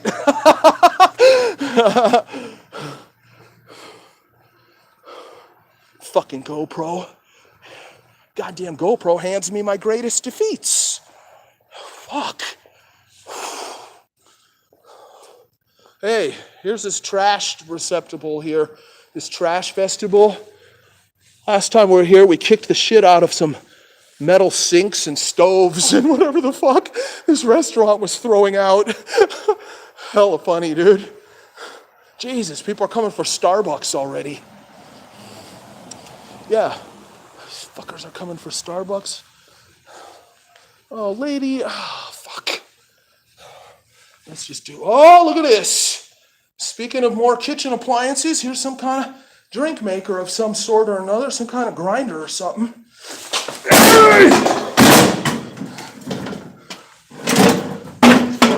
Damn it, I don't want to do this with this lady over there, though. I got one lone lady in her car, and I don't want to freak her out, you know? Yeah, fuck that. Plus, I'm really not supposed to be kicking a lot of metal. Yeah, my feet are only just recovered from like a week of kicking metal. Let's hit this, though. Hey! Oh, fucking hell, that's a nice left, though. You hear that crack? Shifted this fucker, too. These are fucking proper huge. Let's do that again. God, that feels so good. I want to go back, too.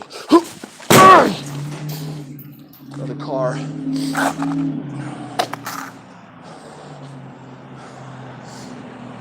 Another lone woman. Yeah, I'm bailing, dude. Maybe they're here for Equinox Gym. Does Equinox Gym open at like 4:30 or something?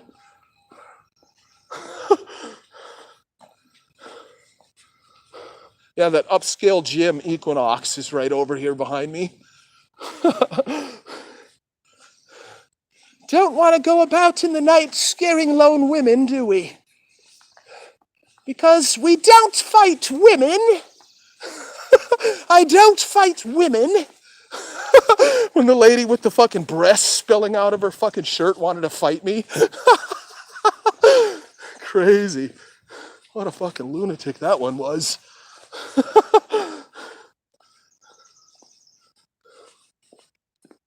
Women?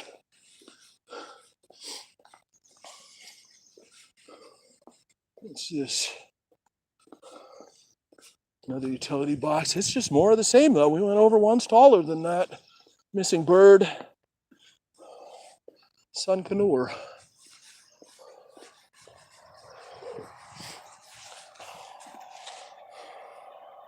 Yeah, I got a lot of birds chirping. They know that dawn is coming. Vision quest.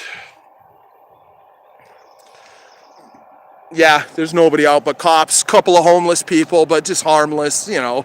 No, there's no problem out here tonight. No, this is training for the city, where there's always a problem. That's what we're up to. Making sure we're extra prepared and even more in sync with our equipment so we don't have fucking fails. Bastard.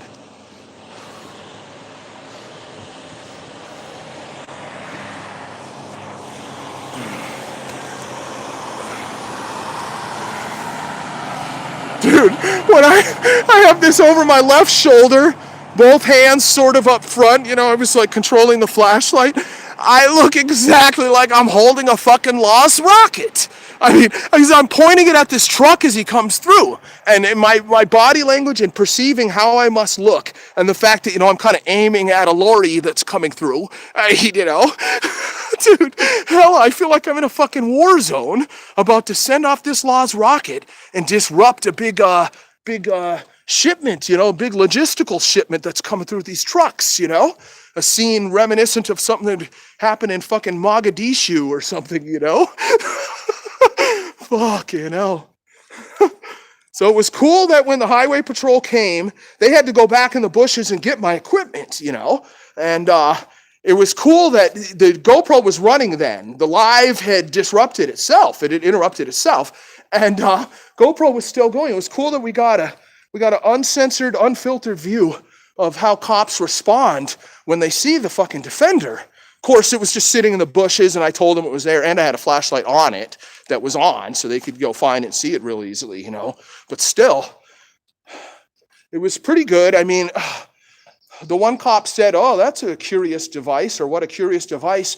The other cop said something, something, something, something. I never bothered to go back and turn up volume and really check and see what he said, you know. But there's just no question, this fucking thing, it looks like weaponry, you know? I'm sorry, but it does more so than any camera rig I've ever seen in my fucking life. Fucking lost rocket. I purposely came out of the bushes with it in hand. I came out with my hands up over my head, big time. And with this unit pointed not at them, you know, and pointed, you know, at a 90-degree angle to them. So nothing that looked like a muzzle or the business end of a fucking lost rocket was pointed at them. But I purposely came out with it in hand, knowing it would be a lot smarter to set it down before I came out. But I purposely wanted to come out with it in hand. I kind of want to see, how do these guys respond to these fucking defenders, you know? How much does it look like some scary ass weaponry that's going to make a cop go into hardcore fucking panic mode? Somewhere across this land, there's cops that would go into hardcore panic mode seeing me with this fucking unit, you know? So I was real pleased with the response of the highway patrol. They did a fucking kick-ass job. They were fantastic. Yep, I've been aware of all this for a while now. That's why when the lady in the Porsche, the school marm in the Porsche, was clearly very concerned about my presence at dawn that day, up there amongst the mansions, That's why I just kind of lingered in that area and stayed around in that area. I knew she was calling the cops, I figured, well, fuck it. I kind of need the cops in the areas where I operate at night, especially up there amongst the mansions and further along up into the wilds. I very much want the cops around those areas to know about me and have some familiarity with my equipment, Might keep me from fucking getting shot. Yeah, well, I popped out of the bushes purposely with it in hand.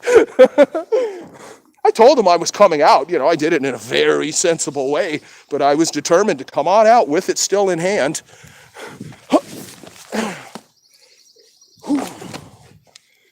Yeah, those cops were cool as fuck.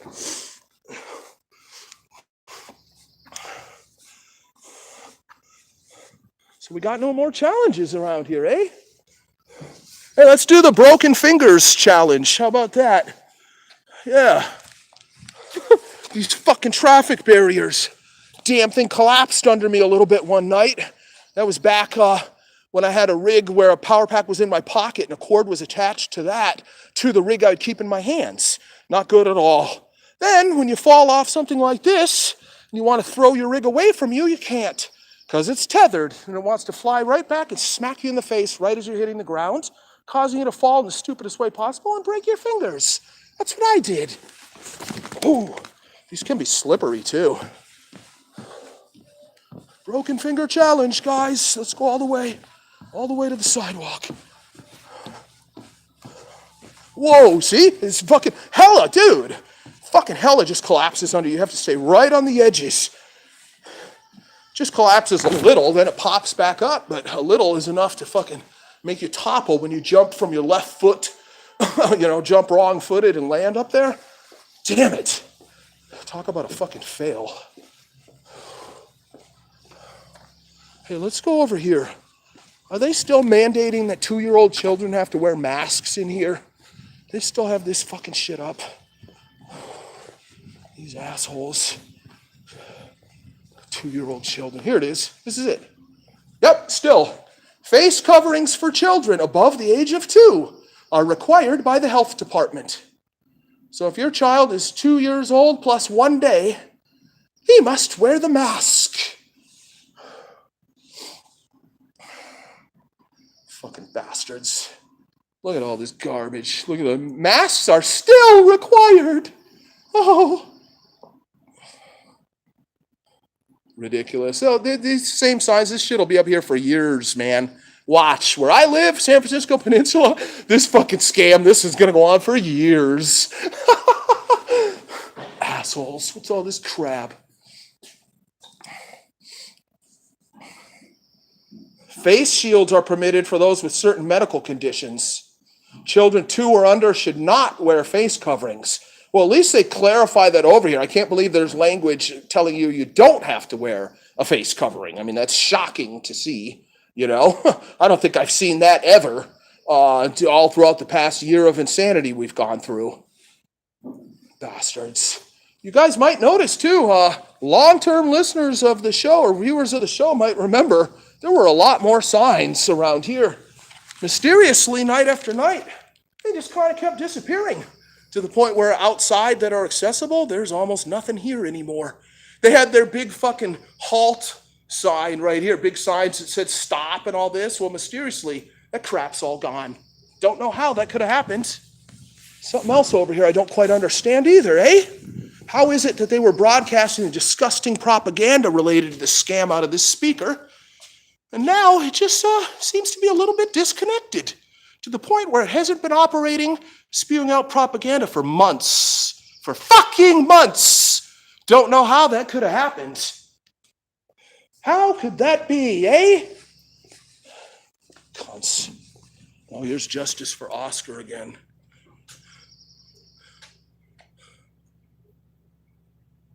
This is just with the ambient light. At least now you can see a little. Yeah, this is the dude that was stabbed to death over there. What the fuck?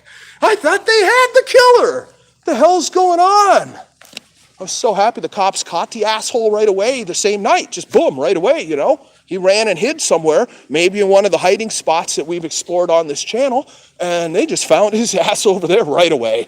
But I guess it's the wrong guy. I don't know. I don't fucking know.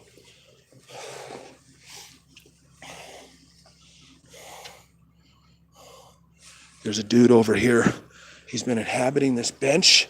Then when it's time for him to go to sleep, he just takes over in one of these gulags, these outdoor dining setups. It's a really nice restaurant here.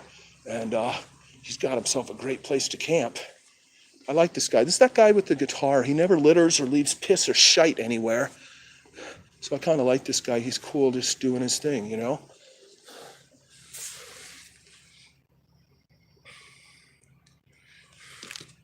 Dude keeps an orderly camp, you know, conducts himself in what looks like a very civilized fashion considering his unfortunate circumstances. And I've got no problem with this guy. I think it's funny that he sleeps here. People come and dine here in this gulag and order $500 bottles of wine, you know, not knowing that all night some dude is inhabiting the fucking thing right there where they later have all the tables and everything set up with the fine cutlery and the white linens and all. That's California for you. That's the constant disparity that you see. Oh, I wanted to go over there right where that truck is. It's another spot where dudes have been camping. It's really not even worth going over there, though. What's that? No, that's a delivery. At first, I thought it was somebody pushing a grocery cart, you know, another camper. Hey, that's another thing, too. There seems to be a real shortage lately of these damn COVID signs. Remember all those street signs, guys? Yeah, remember that? A lot of those just disappeared, guys. I don't know. I don't know who could have done it, how it could have happened. I don't know the who, what, when, where, why. Well, maybe I do. But nevertheless, a lot of this shit was cleared up months ago, and we just haven't seen this garbage anymore. There was a period of direct action, let's say. We cleaned up the streets of shite, of fucking propaganda, fucking un-American, anti-constitutional fucking filth. Man, where's that other dumpster, though? I'd like to fucking go off. I really don't have time.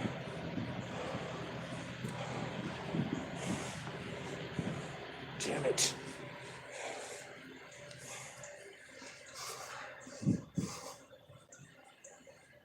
What's that? Oh, that one's too big.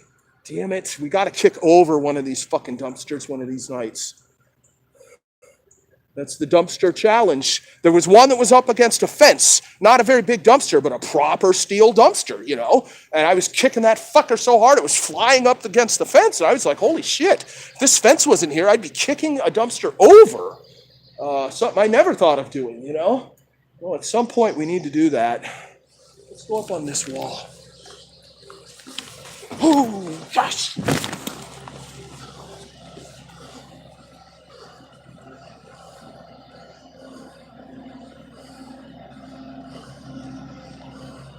We'll finish with these challenges. Hey, let's go back from whence we came. Fly up this fucker. Come on. Oh.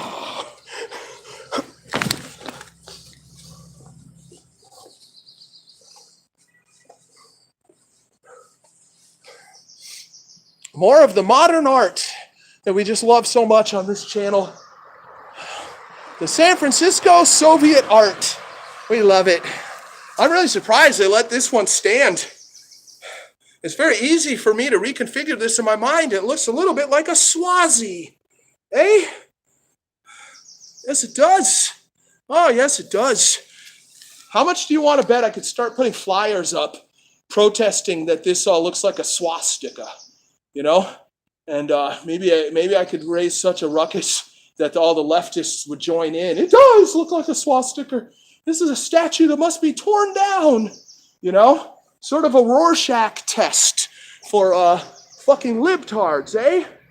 For mind-addled libtards. Yeah?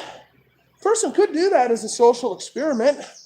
Maybe even come and protest in person and film, eh?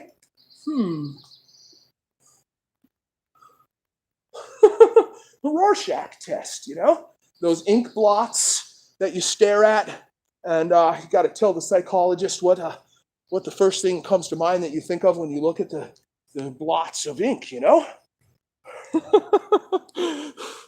First thing that I think of when I look at that Soviet art there is fascism. Close relative to communism, eh?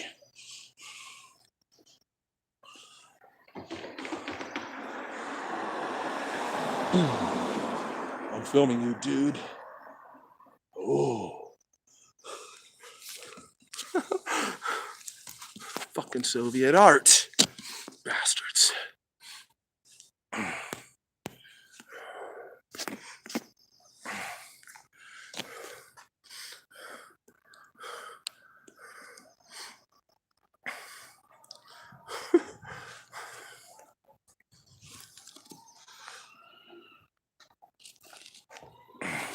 Harvesting for magic crystals? Yes. Dude, I'm scrolling. What the fuck? I'm like fucking way behind. Jesus. What the hell? Dude, so I'm like so far behind in the chat. Artist reads The Guardian. San Francisco serial killer. Yes. God knows this area. From the area from Santa Cruz to San Francisco.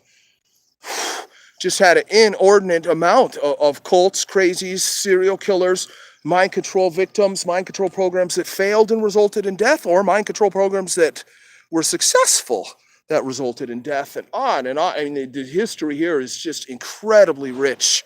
A person can spend years reading all the available material about all those subject matters pertaining just to this area alone, man.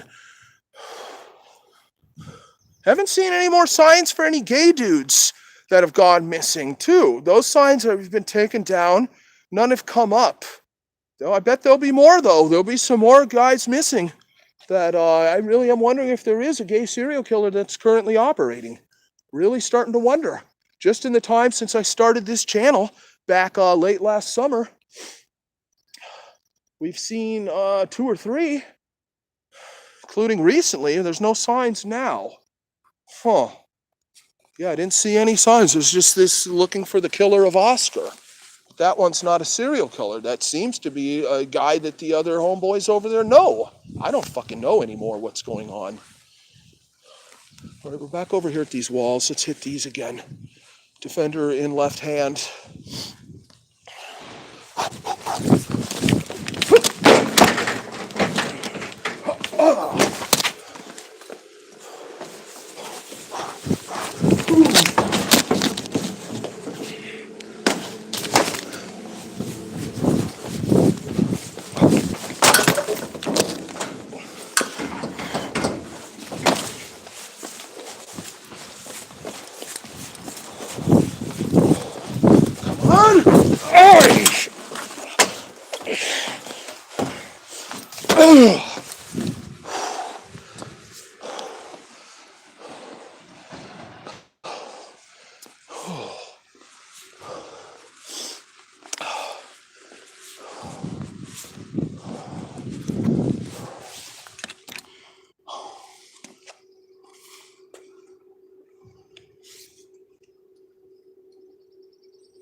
I'm looking at a dumpster. It's fucking huge. I might be able to kick this fucker over. Yeah, I think I'm gonna go for it. Are you serious, dude? Are you fucking kidding me? Then we gotta put it back up right, though, which might be harder than kicking it over.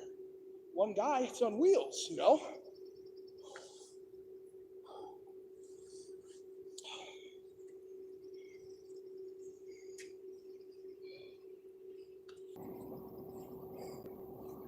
I'm gonna go for it. I'm gonna fucking Come on, you fuck. Come on, you fucker! Fucking Antifa!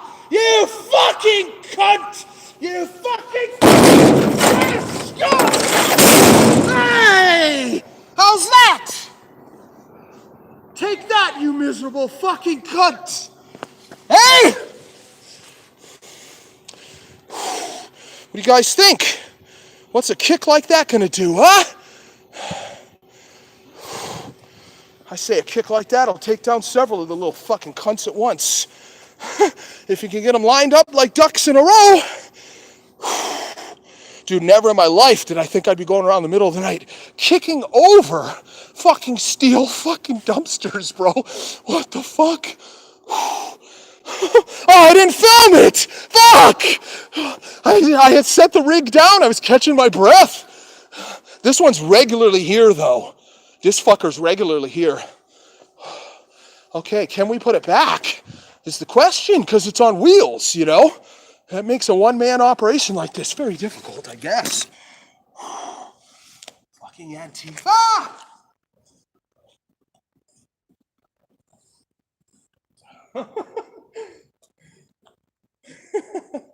Imagine that. Imagine that, hey? Fucking hell.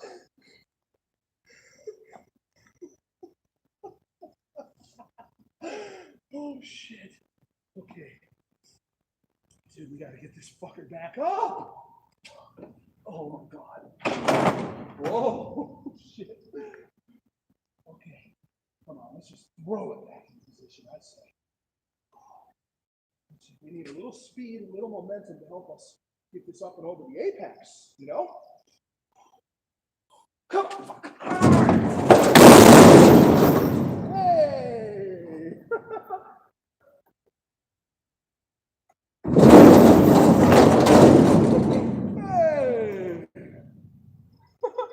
Yes! We invented a new challenge! Hell yes. That makes up for the fail. The one fail going up that tree, the running tree. Fucking yes. It's a fucking proper dumpster. It is empty. This fucker's big, you know? Proper fucking dumpster. This is not one of those small ones, dude. It's a dumpster for a furniture store.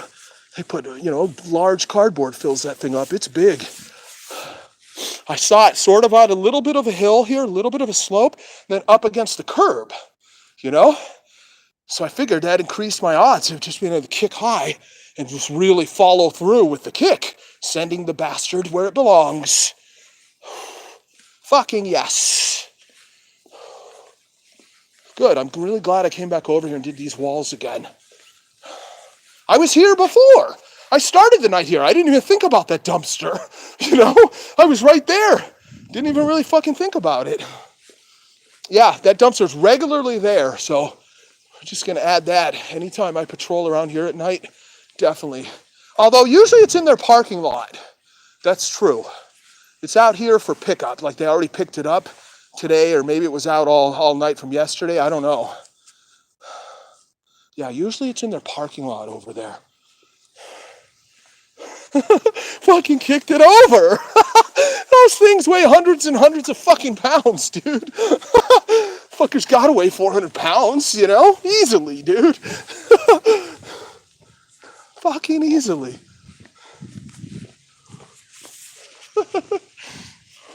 See, there's another one. A little bit of a hillside, up against a curb. That one's disgusting, though. That's for a restaurant, and they dump a lot of gnarly shit in there. It's not a nice restaurant either. I bet I could do that fucker though. That fucker's hella huge, hella tall. Same dimensions as the other one, but taller. Seems to be damn near a foot taller. It's resting against that tree too. It's literally impossible to kick that over in that position. Yes, fucking yes.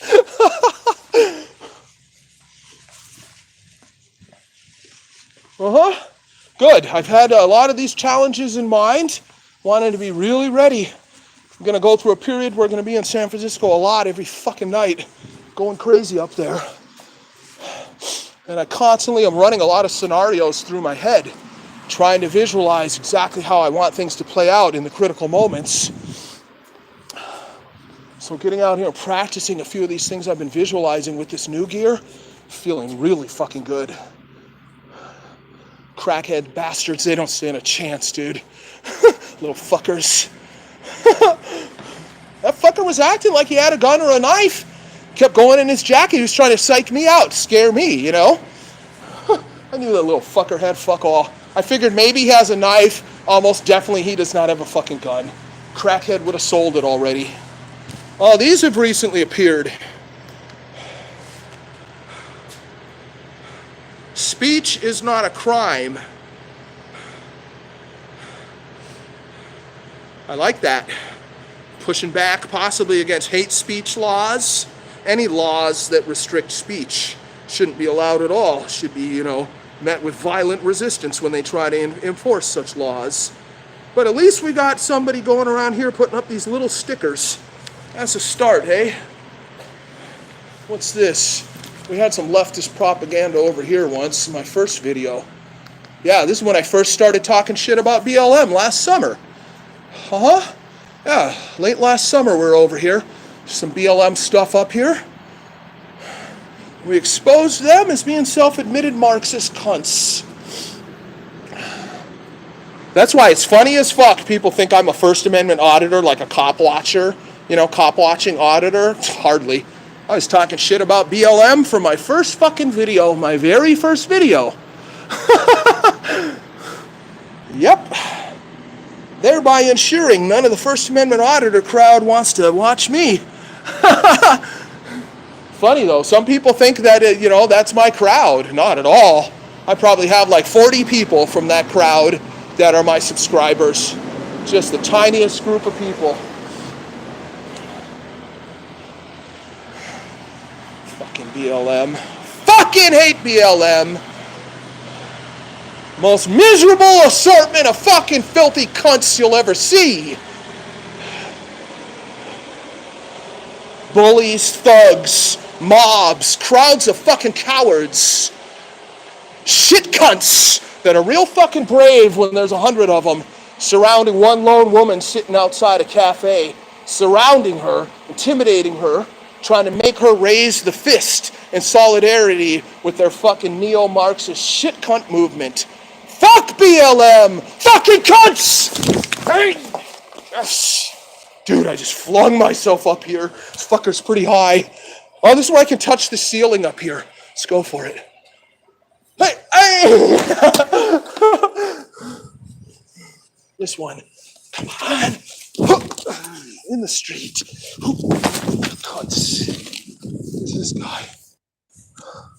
He's an orange. He's a legit citizen. Yeah, that ain't a tweaker. This is doubtlessly an elderly man that's fairly wealthy. Pretty sure he lives right up in these condo buildings where the condos start at $1 million and go up from there. How do I know all that? By the way he walks, where he is, what he's wearing. Wearing like a pair of New Balance running shoes with that orange jacket, which doubtlessly he wears every morning when he takes this walk. Keeps looking back a little at my oddness as well. Yep, that's a proper gentleman right there. He's probably one of these old guys, he starts his day early because of the stock market. Oh, I've known several wealthy old people around here that start their day so early. Man, that's right. One of them I had to pet sit for a while. Doing a favor for a family friend. Helping out this elderly woman, I had to pet sit for her for a while. So I had to show up over there. Like she was in town, but she was sick. And she couldn't walk her dog and blah, blah, blah. So I did a favor and was helping her out with that for a couple of weeks. But I had to show up over there so fucking early in the morning because this woman's whole life was getting up. She's very wealthy, quite a few millions to her name. She was a widow. And her fucking life revolved around getting up East Coast time when the stock market opens. And then just sitting there on her computer, studying stocks and trading stocks and all this shit. And she did very well. She was no idiot, this lady, a Jewish woman, as a matter of fact. She did fucking very well. But God, I would have liked pet sitting for her, helping her out with her dog. Cool, it's no problem. She's treating me to wonderful meals and let me drive her fantastic Beamer convertible around town and whatnot with the dog and whatever. It was fucking cush. No problem. But this woman would be up so early, I had to show up so goddamn early, dude. It's like fucking torture. Yeah, this guy might be one of those guys, man. I'm telling you, that's not an atypical pattern for elderly and wealthy areas, They love waking up early anyway, a lot of these elderlies. Then, you know, when you got a couple million floating around in the stock market, these motherfuckers wake up early, dude. Yeah, that guy, he disappeared over there.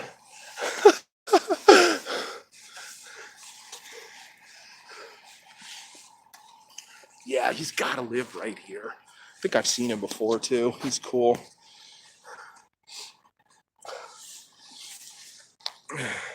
How early was it? How early was it? It was like, I think initially she wanted me there at 6, but I think I talked her into 6:30, and then I would just kind of show up at 7 or something. I mean, it was insane, man.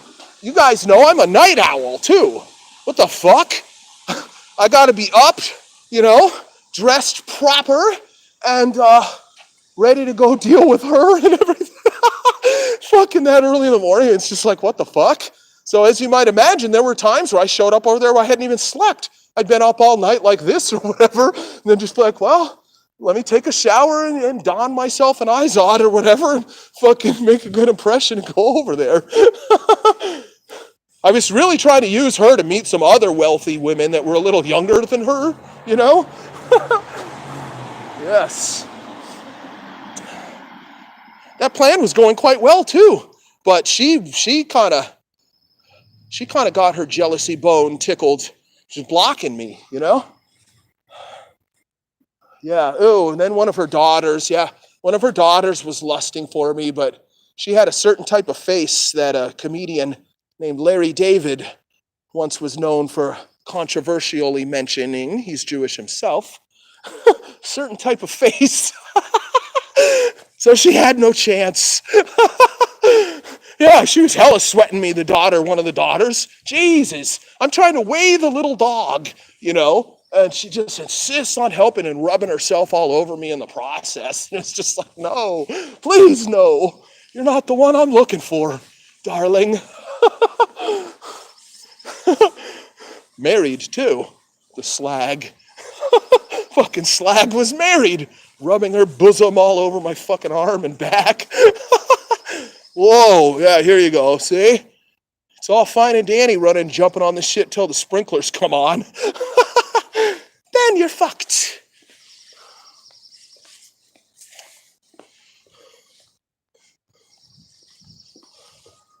Yeah, I'm thinking of that woman because she used to live in this building. Then she moved to another one, even nicer.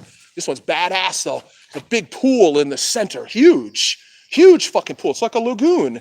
All in the center of this building. And from way up there in the 4th story, everything, you can walk around, you know, the hallways there. It's all outdoors and all just looks down to the pool. It's kick-ass. You got a doorman and everything there, you know. It's proper. And they actually have security. I saw security the other night that actually does roam around the exterior, looking around with a flashlight, looking around these little pathways that go around this building. All my years around here, I never knew they actually took it that far. Kind of just thought that, you know, the doorman has always been in there. High school, I knew a girl that lived here. She had a party in here. It was fucking awesome. That doorman was hella cool, too. He let us get away with murder. We took over the pool and just putting on an exhibition like for every fucker that lives here. And the doorman, you know, he really was quite tolerant. There he is right there. There's the doorman right there. He's looking at us. See? You guys see him in there? He saw my flashlight. Is he looking at me or is he just asleep? His head's there. His head hasn't moved. I think, he moved a little. He's drinking. Hey, see? He fucking doesn't sleep on his job, does he? He's doing a proper job of it. He might be the guy that comes out and patrols, too. Maybe they have him come out and patrol a few times throughout the night. He was going around with a flashlight like this, checking kind of all these areas and whatnot, you know?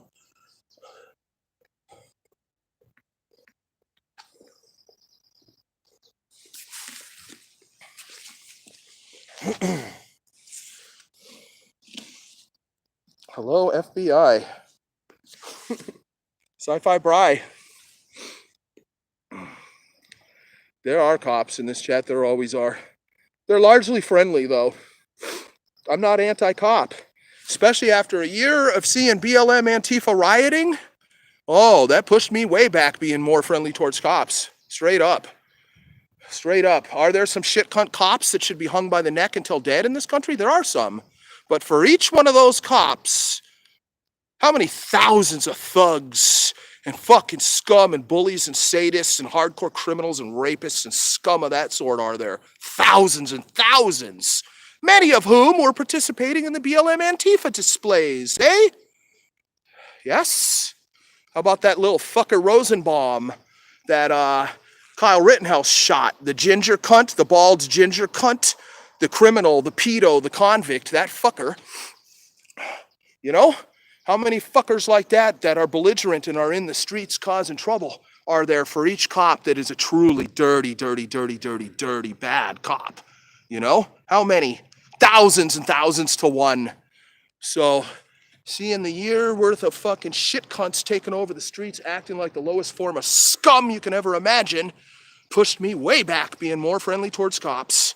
I've always been friendly towards cops. I was heavily recruited by LAPD. Never was I going to do it, but I was heavily recruited because I was friendly towards those guys, and they came to see I'd be a real fucking asset, as you might imagine.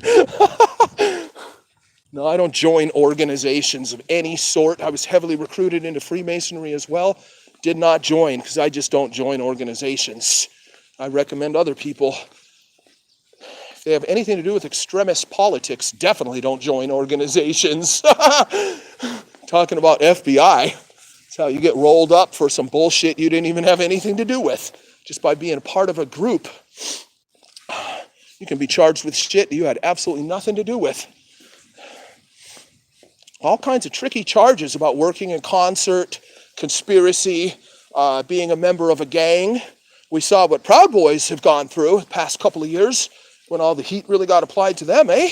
Oh, fuck yeah, exactly. You can be with a group of people, you're known to be a part of that group. A few of the people in that group get in a big fight when you're out in the streets, do something wrong, take something way further than they should have, and you might end up being charged too, even though you didn't touch anybody, you didn't do fuck all. You're working in concert, part of a gang, you see. I don't join organizations. I'm only a member of one organization, American Society of Composers and Authors and Publishers. That is the only organization I belong to. That's a fucking fact. I do belong to one organization. Of course, it's just a creative professional organization, you know. But I guess I can't say I don't join any organization.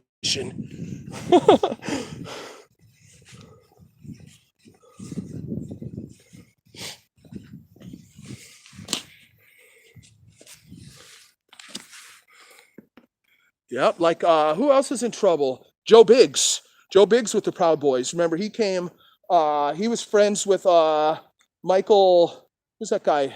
Not Michael Hedges, Michael somebody, the one that was had his car blown up, probably by remote control, you know, because he was a journalist that had some very devastating information about some generals that were ne'er-do-wells in Iraq. And that's where Joe Biggs came from. He popped up on the Alex Jones show as a friend of Michael's, having some inside information and knowing Michael's wife or girlfriend and getting information from her and everything. Joe Biggs eventually drifted away from Jones and drifted into the Proud Boys, and he's facing some legal problems right now for shit that, you know, he really didn't even do. Stuff that happened at the Capitol, you know? No, he's much better off simply operating alone. You're not as safe. Obviously, there's safety in numbers out in the streets. But who can you trust? Who can you trust at a variety of levels? First of all, you got to be able to trust somebody to have good judgment, to make the same type of decisions you would, you know? So you don't end up in trouble because some fucking idiot that happens to be associated with your group or in your group does some real stupid shit.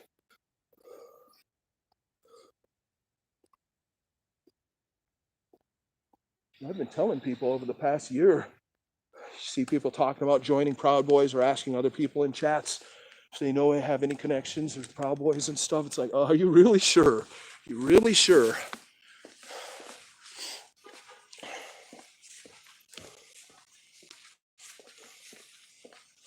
Whoa.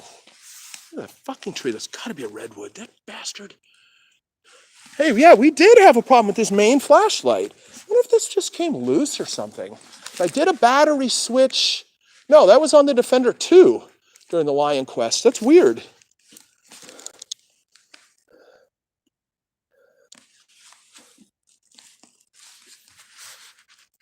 Weird. Yeah, something weird's going on with this main flashlight.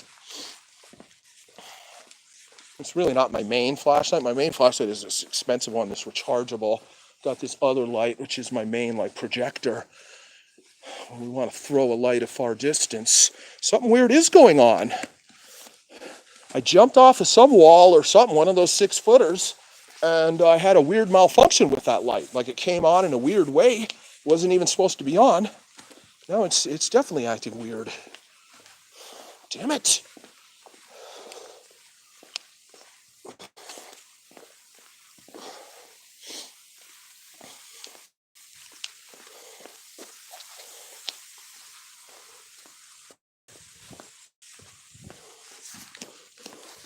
Wait, really I should go back this way. Well, yeah, I mean, I need to go this way. I'm gonna have to go in soon. It's gonna fucking get light out.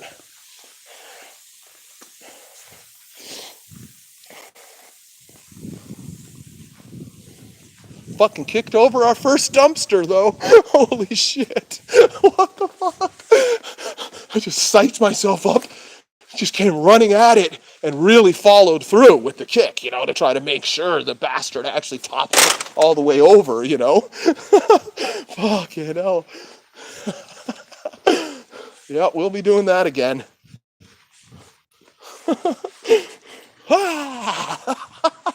Fucking dumpster, what the fuck? Oh my god. That's where the illegals like to hang out too. Be hilarious one night if the illegals are there, just come running up, kick over a dumpster right next to the fuckers as they're sitting in the gutter there or something, you know? Holy fuck, dude. Yes. Make a run for the border. Do a kickflip.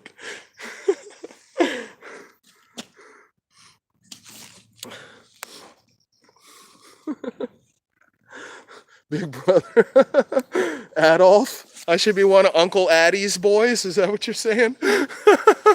One of the children of the damned? Uncle Addie. Uncle Adolf. You popping. I don't know what that means. Is that a drug reference or something? You popping. Yeah, I don't know what that means, man. If it's a drug reference, no. Had a little 420 several hours ago. No, I don't partake of serious drugs unless something really unusual is going on. Believe me, when I'm invited to hang out with my friends, have a little meeting backstage at the Warp Show or something, the Warp Tour, and somebody offers me an E or something, yeah, I might take it. You know what I mean? But my day-to-day life, from day to day, week to week, month to month, even year to year, no. Only special occasions. I make celebrity exceptions for a lot of shit when something like that's going down. That's when you got to be a little bit flexible in your ethos. That's how it all starts for these Hollywood fucks too.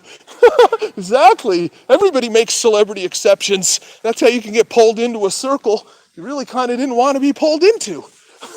That's how you end up in the pedo circles. Like, how about Milo Yiannopoulos? He's on the Joe Rogan show and on another podcast. And between the two podcasts, this is years ago. This is a few years ago. Between the two podcasts, how long ago is this? 2 years ago, 3 years ago? Between the two podcasts, he makes all these admissions about Father Michael, who molested him when he was a boy, and how he thinks it's great, and how older men should have coming-of-age relationships with young boys. This is exactly how he said it, young boys. It's exactly how he said it, old Milo. And he told the story about how he was at a Hollywood party, and a bunch of gay dudes, and they had a bunch of very young boys naked in and out of the pool, and he alluded to the fact that there was hardcore sexual activity involving the adult men and the very young boys. And old Milo, that was the beginning of the end for old Milo as soon as those admissions were made. I can't believe some people still don't seem to know this or still want to flirt with Milo or whatever. Fuck that. No, I never really cared much for Milo. And after that shit, I've preached hundreds of times telling people about Milo and the very young boys' stories. And Joe even asked him, was it Joe or was it on the other podcast? It was a course of two podcasts very closely, quickly in succession, where he made all of these admissions that just were horrifying. And he was asked, well, did you do anything about it? A normal person? I'm telling you right now, if I'm at a party and there's old guys fucking buggering 12-year-old boys or something, one, I'm leaving immediately. And two, unless I'm filming, two, I'm going to have to fucking drop a dime immediately. You got to shut that shit down right away, dude. But Milo didn't want to burn his contacts, so you make those celebrity exceptions. That's how you start getting pulled into shit. So he was asked, what did you do? And Milo said he didn't do anything. He said, using British slang, he said, I didn't do anything because I didn't want to drop anyone in it. In other words, put anyone in trouble. Have any of these older, influential Hollywood men find themselves arrested. Milo didn't want that to happen. So Milo did nothing. Fuck Milo! Fucking cunt. Fucking cunt. He's a pedo apologist. I call him Milo pedo apologist. Milo Yiannopoulos? No, it's Milo pedo apologist! That's what he fucking is! It's fucking unacceptable. I'm tolerant of a lot of weird shit, people's weird sexual practices. Hey, consenting adults having a good time, you do whatever the fuck you want. Be as weird as you want. Be a transsexual. Dress however you want. Act as wacky and wild as you fucking want to. No, when it's older men molesting fucking young boys at a party in front of everybody, no, unacceptable. Fucking totally unacceptable. But old Milo, he looked the other way, thought it was kind of clever. Tell the stories publicly on fucking podcasts that have millions of people watching sometimes. Yeah, that was the beginning and the end of Milo. That's why starting a couple of years ago, he just fell off the map. You just didn't hear anything fuck all about Milo anymore, man. Fucking Milo! Fucking yes! Cunt deserves one of those, eh? Fucking Milo deserves himself a little punishment beating. Knock a little fucking sense into him. The other fucking cunts that he was witnessing at the party, they deserve a bit more than that, huh?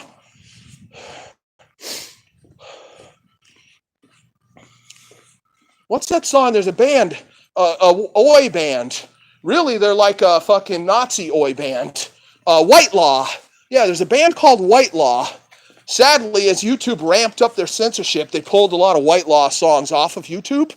Despite the fact they're a Nazi oi band, I like oi music. And I do listen to some Nazi oi music if the songs are really good. I don't care what the fuck they're saying, I like the music. And White Law has one of my fucking favorites. Fetch the noose. Fetch the noose. When you're at a fucking party and there's Hollywood pedos buggering very young boys, it's time to fetch the noose. Hey? Hang the fucking bastards right there. And leave them to twist in the wind. Man, I want to hear that song, White Law, Fetch the Noose. It's available online, but there's studio versions. The studio version sucks. Then there's another live version that sucks. There's one live version that just sounds so sick. The recording's kind of bad, but God, it's just the best version of that fucking song. The fucking skinhead singer with the shaved head, and he comes out with a noose, and he's swinging the noose in time to the music to fetch the noose, How does that fucking song go? I haven't heard it in like a fucking year. These assholes took it down. Fetch the noose. Fuck, man. Fuck. Can't remember the lyrics. We say, fetch the noose. We say, hang 'em high. We say, pedophile scum should be swinging in the sky. Fetch the noose. Fetch the noose. Hey, fucking yes. That's the response when you come across fucking old guys banging little fucking boys. You fetch the fucking noose. Yeah, I'm sorry, guys. I like White Law. They got a couple other songs that are good, too. Most of those bands, though, they only have like one or two songs that are really good, you know, because they're kind of shitty bands. Fetch the Noose, though. That one's a fucking winner. I need to start listening to that so I can sing that as I'm marching through the streets of San Fran shithole. Fetch the fucking noose and leave the pedophile scum swinging in the sky. Yes. Hang 'em high, boys.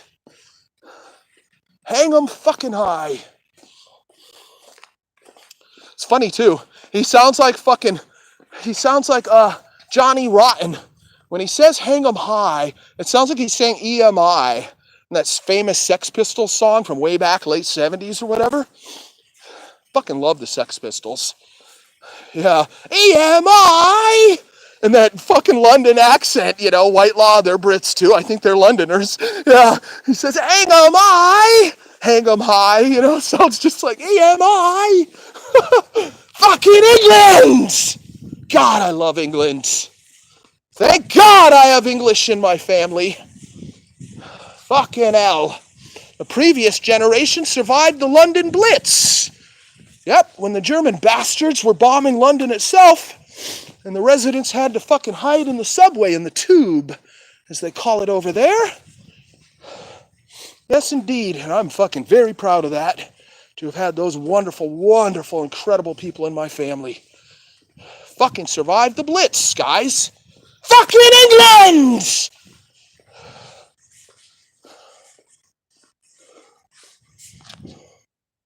Fucking England. There's another dumpster. Now I just want to kick them all over.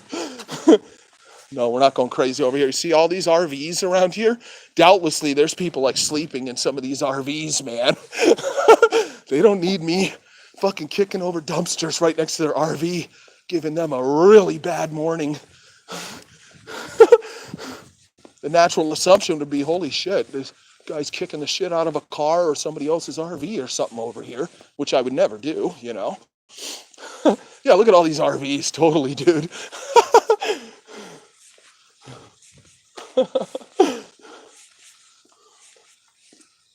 Holy shit, it's getting light. Yeah, we're going to have to end this. I'm marching off into oblivion over here.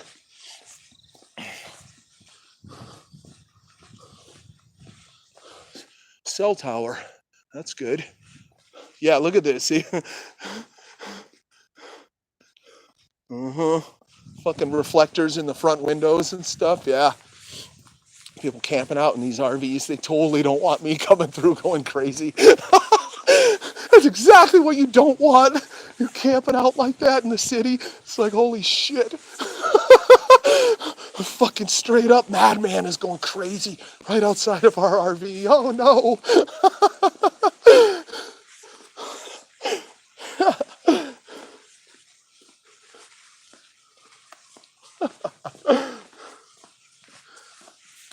Fucking England! Let's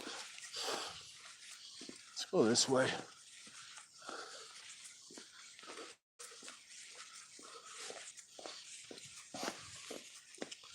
Jolly old.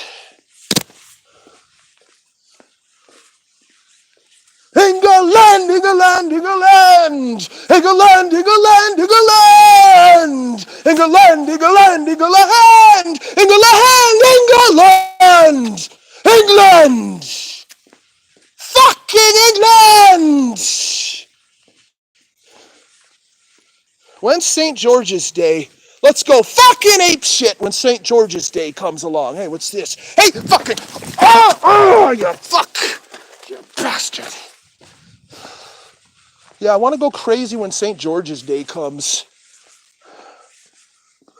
Hilarious how the flag of St. George is now like some kind of right-wing hate symbol in England. You know? These fucking dumb bastard libtards. Seriously. Fucking that red cross on the white background, simply the flag of St. George. No, the government's trying to paint that out like it's some kind of fucking hate symbol. Probably because the Muz doesn't like it. St. George was a crusader, you see. So that could be why. Not just because the EDL and such lads adopted the flag. No, it goes deeper than that. It's because of the Muz. It's the fucking Muz. Pop? PCPing? Fuck no! Fuck no! Never had fucking PCP. Fuck off. Slap somebody across the fucking jaw, offer me PCP. Fuck off. I did have that happen once, though. I think I might have told the story in one of these streams or something. I'll tell it briefly. I had that happen once. I'm in fucking LA. I'm living in Hollywood. I'm working with a rap star, a pretty big fucking star. Most of you guys would know who he fucking is. He asked me to pick up some of his people in a shit neighborhood like South Central or just some fucking bullshit. Normally, I'd never go. I don't go fucking, east of Hollywood.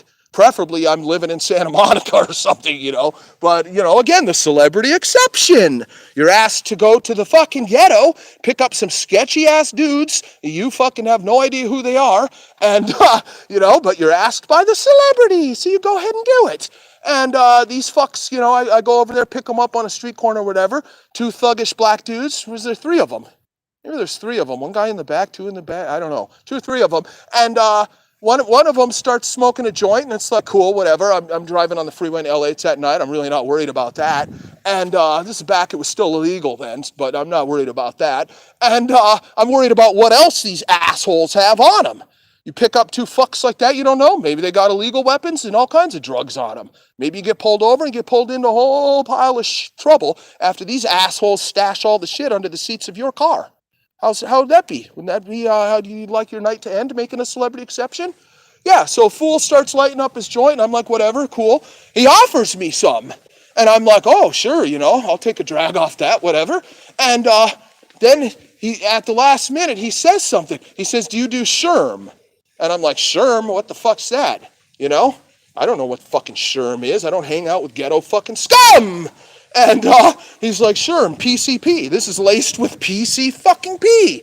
This fool's handing it to me like I'm supposed to smoke fucking PCP going down the freeway in LA in the middle of the fucking night, taking these guys to a concert. We're going to the fucking concert with the big rap star, Fucking hell. No, that's the closest I've ever done to fucking PC fucking P. Fuck PCP. Fuck off. Fuck that. Fuck no. PCP, fucking heroin, fucking crack, whatever the fuck else, fuck right off. Hell no. No, I've had a few hallucinogens back in the day, but the last time was on Haleakala Crater with the hippies, total lunar eclipse, massive shooting stars, going off hardcore.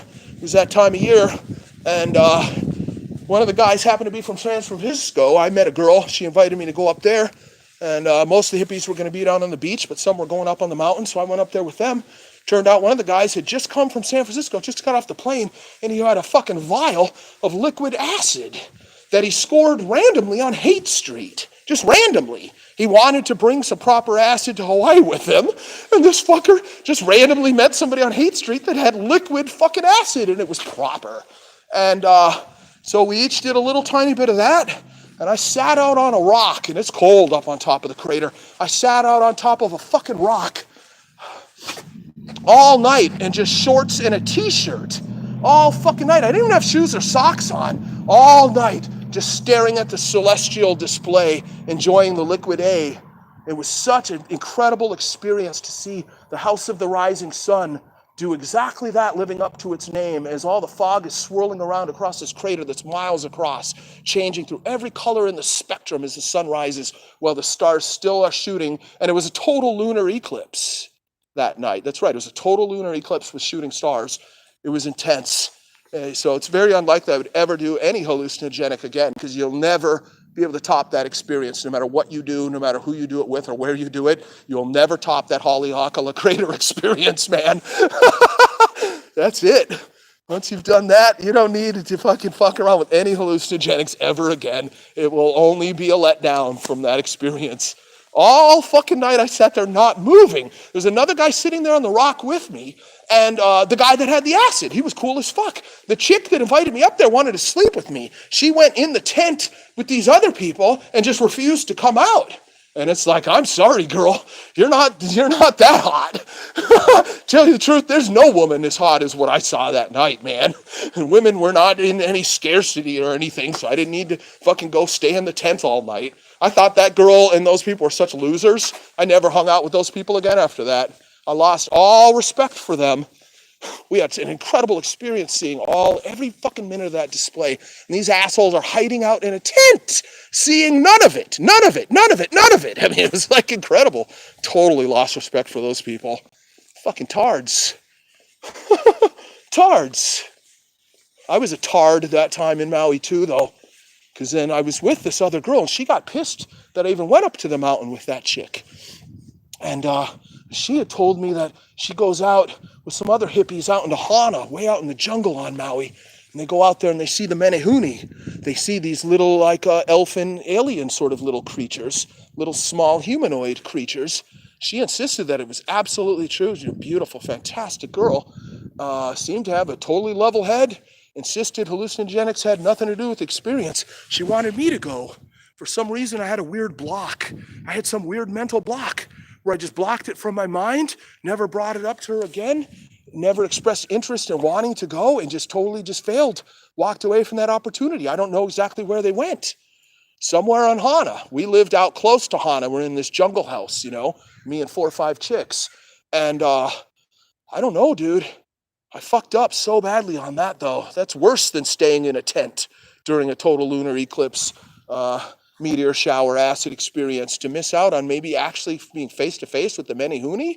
Menehune are these ancient legends of these little tiny humanoid beings, little hobbit-type creatures that the Hawaiians have believed in for many thousands of years. And as some might know, on some islands in the Pacific, there have been small little races of humanoids. There's the Homo florensis, which was, I guess that's the South China Sea. That's like Indonesia or wherever the fuck that was. Those creatures have been shown to be true. They have now have a fossil record of these creatures that were only legends before, very much like the menehune on Hawaii. So I really fucked up by not following through and going for it with that. Damn it. I don't even know exactly where they went. If I knew exactly where they went, or very close to exactly where they went, maybe I'd be back on Maui again and I'd just fucking make a mission of going out over there, Damn it. It's one of my biggest regrets. I have many, many fucking regrets in life of incredible opportunities that I just passed up to go have some fun doing some other bullshit. And that really was one of them, missing out on the menehune, It's like having somebody tell you, hey, I know exactly where a Bigfoot family is. Somebody lives in the middle of nowhere that and it's like, hey, you should come. We're going to go out there again. We'll probably see them. And you have some mental block and just like, don't go, never mention it again, and just block it from your mind. Oh my God. That's a real fucking screw up. Fuck. Won't be doing that again, eh? Get any invitation along that paranormal sort, we're fucking going for it, dude. Cameras in hand. Damn it.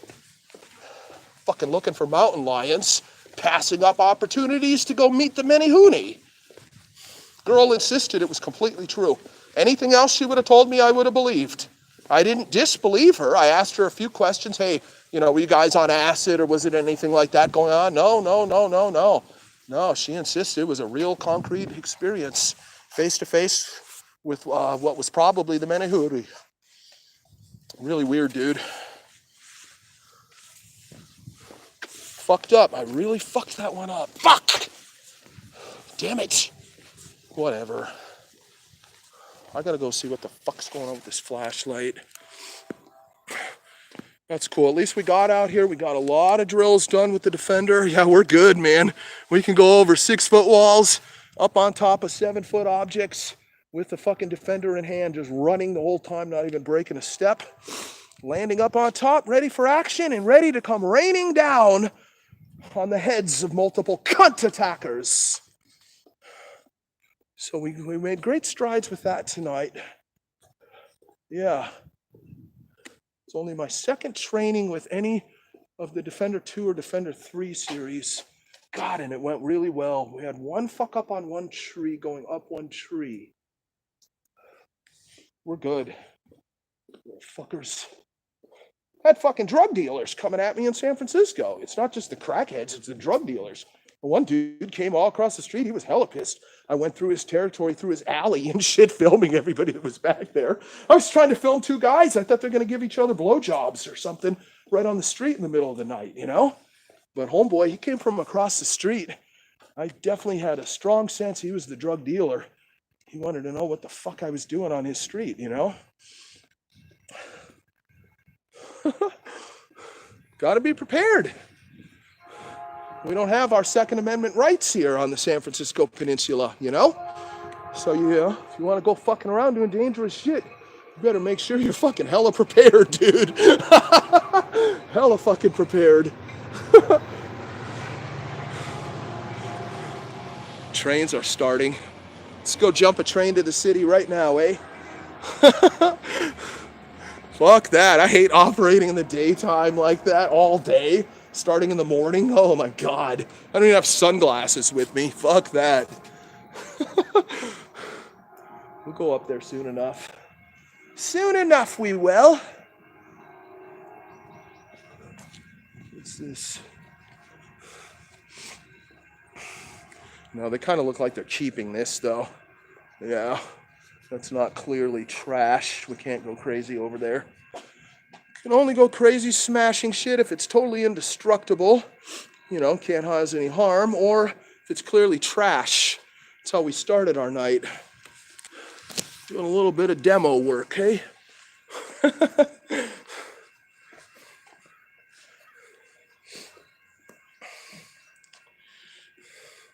Sun is coming up, don't retreat. Donnie Darko, fuck that, I'm retreating into the dark, man. Fuck that. That's my weakness. We've got two main weaknesses that really shut down activity on this channel. Poison Oak and the rising sun. Nothing good comes when I'm out all night and the sun's rising. Nothing good comes out of that. It really doesn't. Walking around with a Laws rocket in my hand, you know. Mostly I don't like it when the sun rises if I've been way up in the mountains and I got my bushwhacking tool strapped around my waist, you know? Then you're walking along the land of the endless mansions and you got the fucking Sally soccer moms and stuff, and it's not a good mix. It's not a good mix at all. I don't have that implement. I only have that, you know, when I'm way up there in the hills, have a legitimate reason to be walking around with a fucking garden hatchet like that. Sadly, we don't get to use that in San Francisco. Oh, how I wish I was walking around the city with that strapped on. Nah, the laws are too complicated up there. By state law, my blade is legal. Carrying it as I do is perfectly legal. But there are different municipal laws. And in San Francisco, there's a whole bunch of them. You can't be in a park with a blade, and you can't be wandering back and forth with a blade, and just on and on and on. So even if your blade should be legal, you can easily end up in situations walking around San Francisco where it's not. You can have a blade in San Francisco that's like 2.5 inches or less, but you can't just walk around back and forth with it on you. You can't enter a park with it on you, etc., etc., etc. So the only way to safely operate the way I like to, wandering around San Francisco, is no blade whatsoever. So yeah, we don't have the bushwhacking tool. Only up there when we're going up into the wilds do we have that tool. Sadly, oh, how I wish that was just around my waist in the city. God damn, dude. Nope. That's why you got to walk around with a Defender and you got to train your fucking ass off. Make sure you're goddamn ready. You, yourself, and I is all you've got. Shut down these bastards. No projectiles, unless they're garden stones. That's really why I started on the Defender 2 and the Defender 3, these longer models. It's kind of gnarly having to walk around and pick up stones, wonder where your stones are when you might trigger a mob, or you have triggered a mob, as we've done before on this channel. Yeah, it occurred to me I better just make a better Defender than the Defender 1 and get real serious about it, dude. Yeah, that way I've always got a self-defensive tool in hand. I don't have to go around in an undignified fashion. Picking up stones out of the garden to hold these bastards back, eh?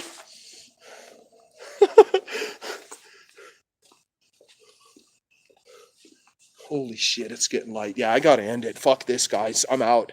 I'm fucking out. Let me look at the chat real quick.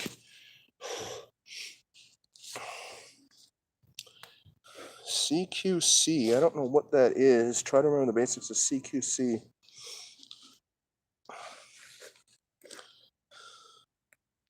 Gecko Cube? 1997? What the fuck? Human Centipede. Ugh.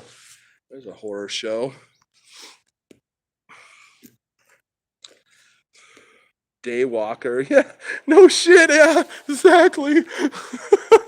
I've pretty much been a vampire my whole life. Haven't drank a lot of blood, but I've kept the hours pretty well. Not always, you know. I had school. It's horrible. Usually I was up all night anyway. Went to school with a couple hours of sleep. That sucked. Usually I'd just be up reading all night. School days. Thanks everybody for being here. Do it again soon. Getting ready. Start going up to San Fran shithole regularly. We're taking over. I'm dying to get back up there to that ice facility. That was so funny. I'm underneath the pier creeping around over there. And I just start walking. I'm like, oh, let's go to Broadway. We'll head on up there. Just happened to stumble by the Immigrations and Customs building. And it's a huge, massive marble building, marble and granite building or whatever, covered with Antifa graffiti because they keep fucking attacking the ice facility up there. I'm dying to get back up there again. Oh, I want to run into a little crew of Antifa when they're up there doing that shit in the middle of the night, you know? Fuck. So we got to go up there a lot regularly and always go by that ice facility at least once a night, maybe 2 or 3 times a night. You know, we walk many, many miles and head on over there. One of these nights we might run into them. That's like a lion quest, you know? You keep going and going, hoping to just run into these bastards when they're actually out conducting some of their activities. Fucking hilarious, man. Yes. I'm hyped about the transgender district. I'm hyped about the ICE facility. I'm really hyped about Chinatown. Those people up there were so cool. Women, Chinese women in hardcore Chinatown in the middle of the night saying hello to me. 2 in the morning, 3 in the morning, you know? It was like crazy. The people were so nice up there. Yeah, Chinatown, man. Chinatown. Gotta start spending more time up there. Fuck, you know. All right, I'm gonna end it. I gotta end it now. It's getting fucking light. I'll see you guys on the next one. Thanks everybody for being here. Peace.